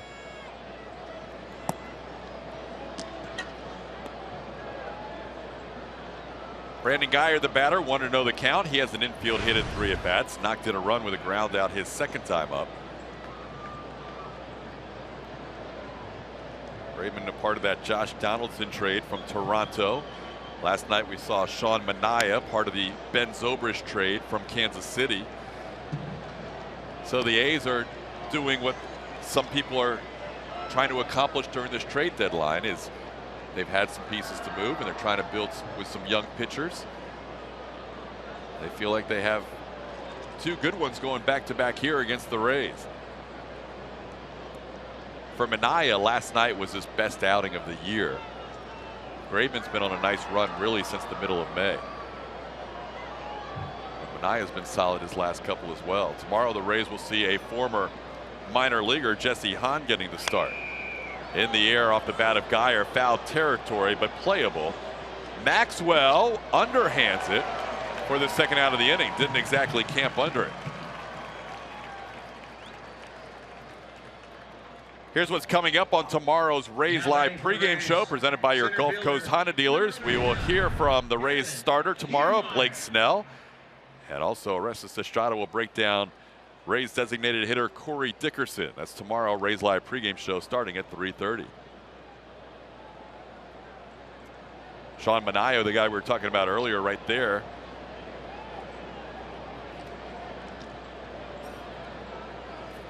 Sitting alongside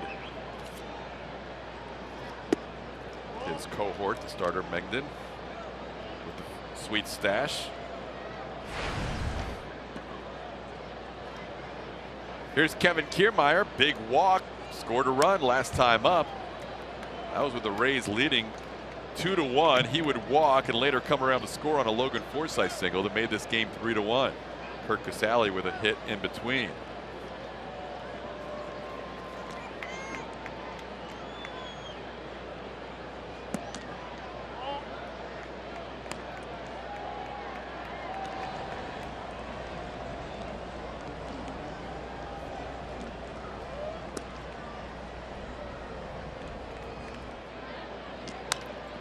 Two-one ground ball right side. The flip from Valencia. Kiermaier always hustling. Gets beat by a stride as Graveman goes the distance at least in 9. As he goes through 9 with a 1-2-3.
Ninth inning, the Rays will switch their cleats to cowboy boots for the Hunter Hayes postgame concert on Saturday, July 30th. For that night only, Budweiser and Bud Light 20-ounce beers will be only $5. For tickets to see the Rays battle the Yankees and to see the concert, call 888-FAN-RAYS or visit RaysBaseball.com today. Rays up. 3-1 game. Bottom half of the ninth inning, the Rays turn it over to Alex Colomé. Alex Colomé has absolutely been perfect in these situations. 21 out of 21. Those are the season numbers. ERA 159, 43 punch-outs in 34 innings of work. First batter he will face is Chris Davis. It will be Davis, a pinch hitter for Billy Butler. And then we'll see what happens from there. Yonder Alonso has grabbed the bat, and he will pinch hit for Billy Butler. So Colomé trying to match a Rays franchise record tonight of 22 consecutive saves. It came in that incomparable season for Fernando Rodney of 22 in a row in 2012. This is with the first two pitches out of the zone away. It's 2-0.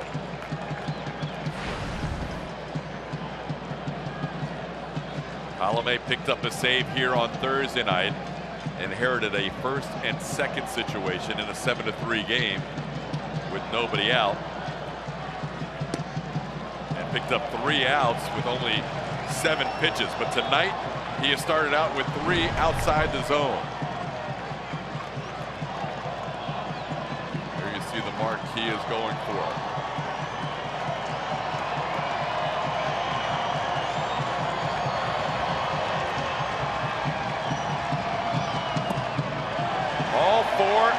side. 4-pitch walk to lead off the bottom half of the 9th inning. And if you saw where he was trying to go with those pitches, he just was never able to make the adjustment. 4 straight fastballs that were yanked down and off of the plate to walk Chris Davis. The last thing you wanted to do, a leadoff walk, and you get the tying run here to the plate. Yonder Alonso will pinch hit for Billy Butler.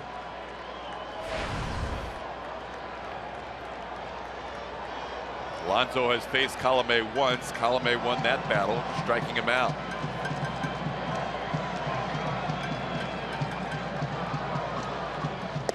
There's a strike.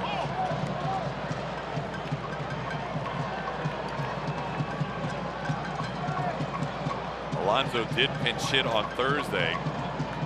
Colome was that was the first batter Colome faced out of the bullpen. Got Alonso to ground out, so he is 0 for 2 against Alex. In the dirt, blocked by Casali. It's 1-1.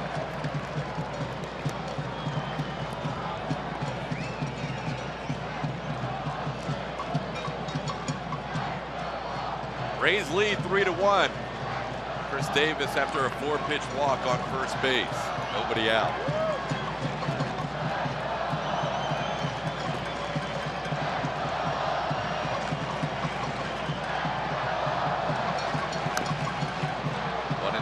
What a night it was for Kendall Graveman. Goes 9 innings for the first time in his major league career.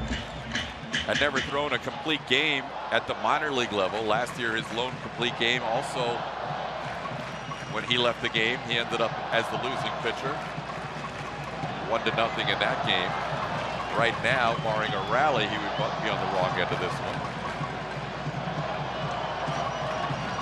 Colome trying to keep this lead. 1-2 pitch. Swing and a foul tip caught by Curt Casali. That's a big strikeout. 1 out here in the 9th. Well, a couple of breaking balls. This last one, tremendous depth. 86 miles an hour. Look at that thing just bottom out. Yonder Alonso right over the top. That's a nice bounce back. A 4-pitch walk to a punch out.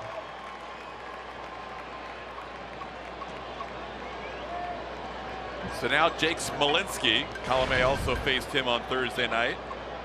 Struck him out to end the game. Only time they have faced each other.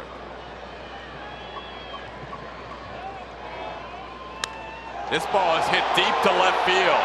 All the way back to the wall. Geyer looks up. We are tied at 3.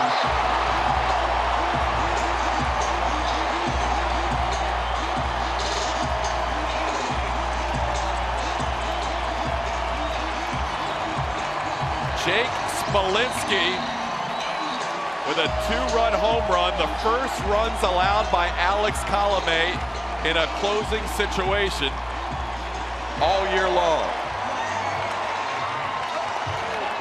Well, that's the danger of the leadoff walk. That tying run comes to the plate, and then one mistake, and that's what's capable of happening right there. And Jake Smolinski, we saw him get an elevated fastball from Matt Moore earlier in the series. In the air to center, crowd reacts, but it's very playable. Well, he's taken 2 firm fastballs up in the zone. That one middle at the belt, and he has not missed them. You can see Curt Casali's reaction immediately.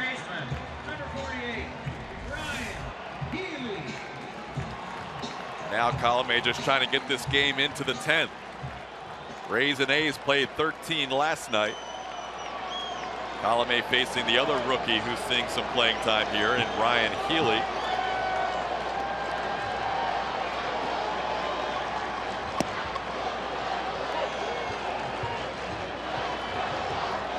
Former Ranger Jake Smolinski with a big home run. Healy had the big double yesterday. These are the 2 guys that have all of a sudden found some playing time for Bob Melvin here over the last week to 10 days. Colome ahead, no balls, 2 strikes.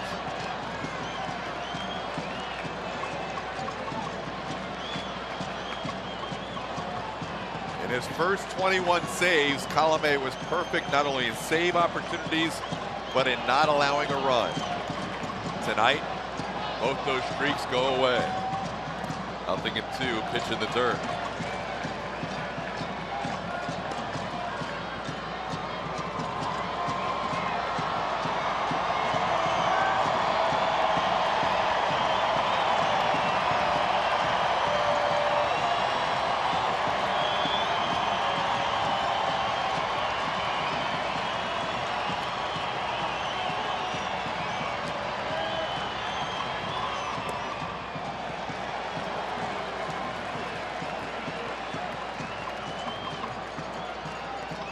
Two and two the count to Healy.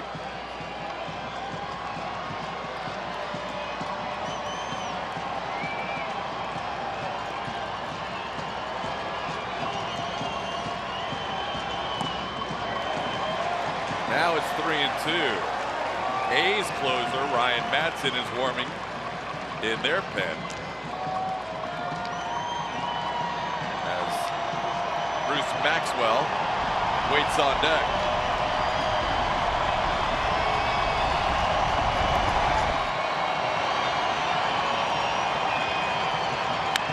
This ball driven deep to left center field, and this game is over. Ryan Healy ends it with a walk-off home run.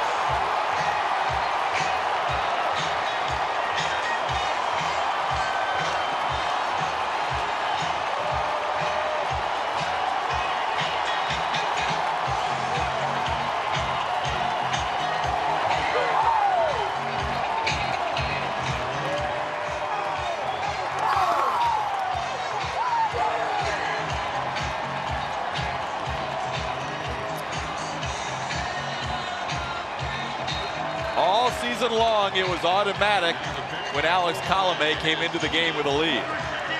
But it's been one of those types of seasons for the Rays.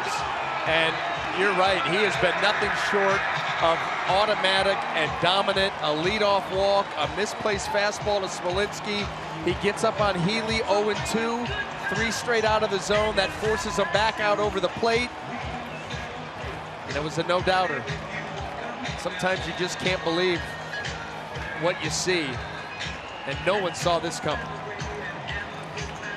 Well, there's a first for everything tonight. Were the first runs allowed by Colome, the first blown save, and he will absorb the loss in this one as two guys getting a chance to show what they can do for the A's. Jake Smolinski and Ryan Healy providing the damage in the ninth. That's one way to leave an impression, no doubt about it. I'm still having trouble wrapping my mind around what we just saw. Well, Kendall Graveman ends up with his first complete game victory as he scores, as the A's scored 3 in the bottom half of the ninth inning after Drew Smyly and Matt Andriese limited the A's to 1 run through the first 8. Athletics walk it off on Ryan Healy's second major league home run. His first was his first hit of his career in the big leagues. Came against the knuckleballer R.A. Dickey. So Oakland walks it off in front of 30,000 plus here on Fireworks Night. A difficult loss to swallow for the Rays as Alex Colome fails to convert a save for the first time in 2016. Rich Hollenberg and Orestes Estrada standing by with our Rays Live postgame show presented by Checkers. We'll be on the air tomorrow, starting at 3:30 with our Rays Live pregame show. Until then, once again, the final. The A's walk it off and win it 4-3. Enjoy the Rays Live postgame show right around the corner.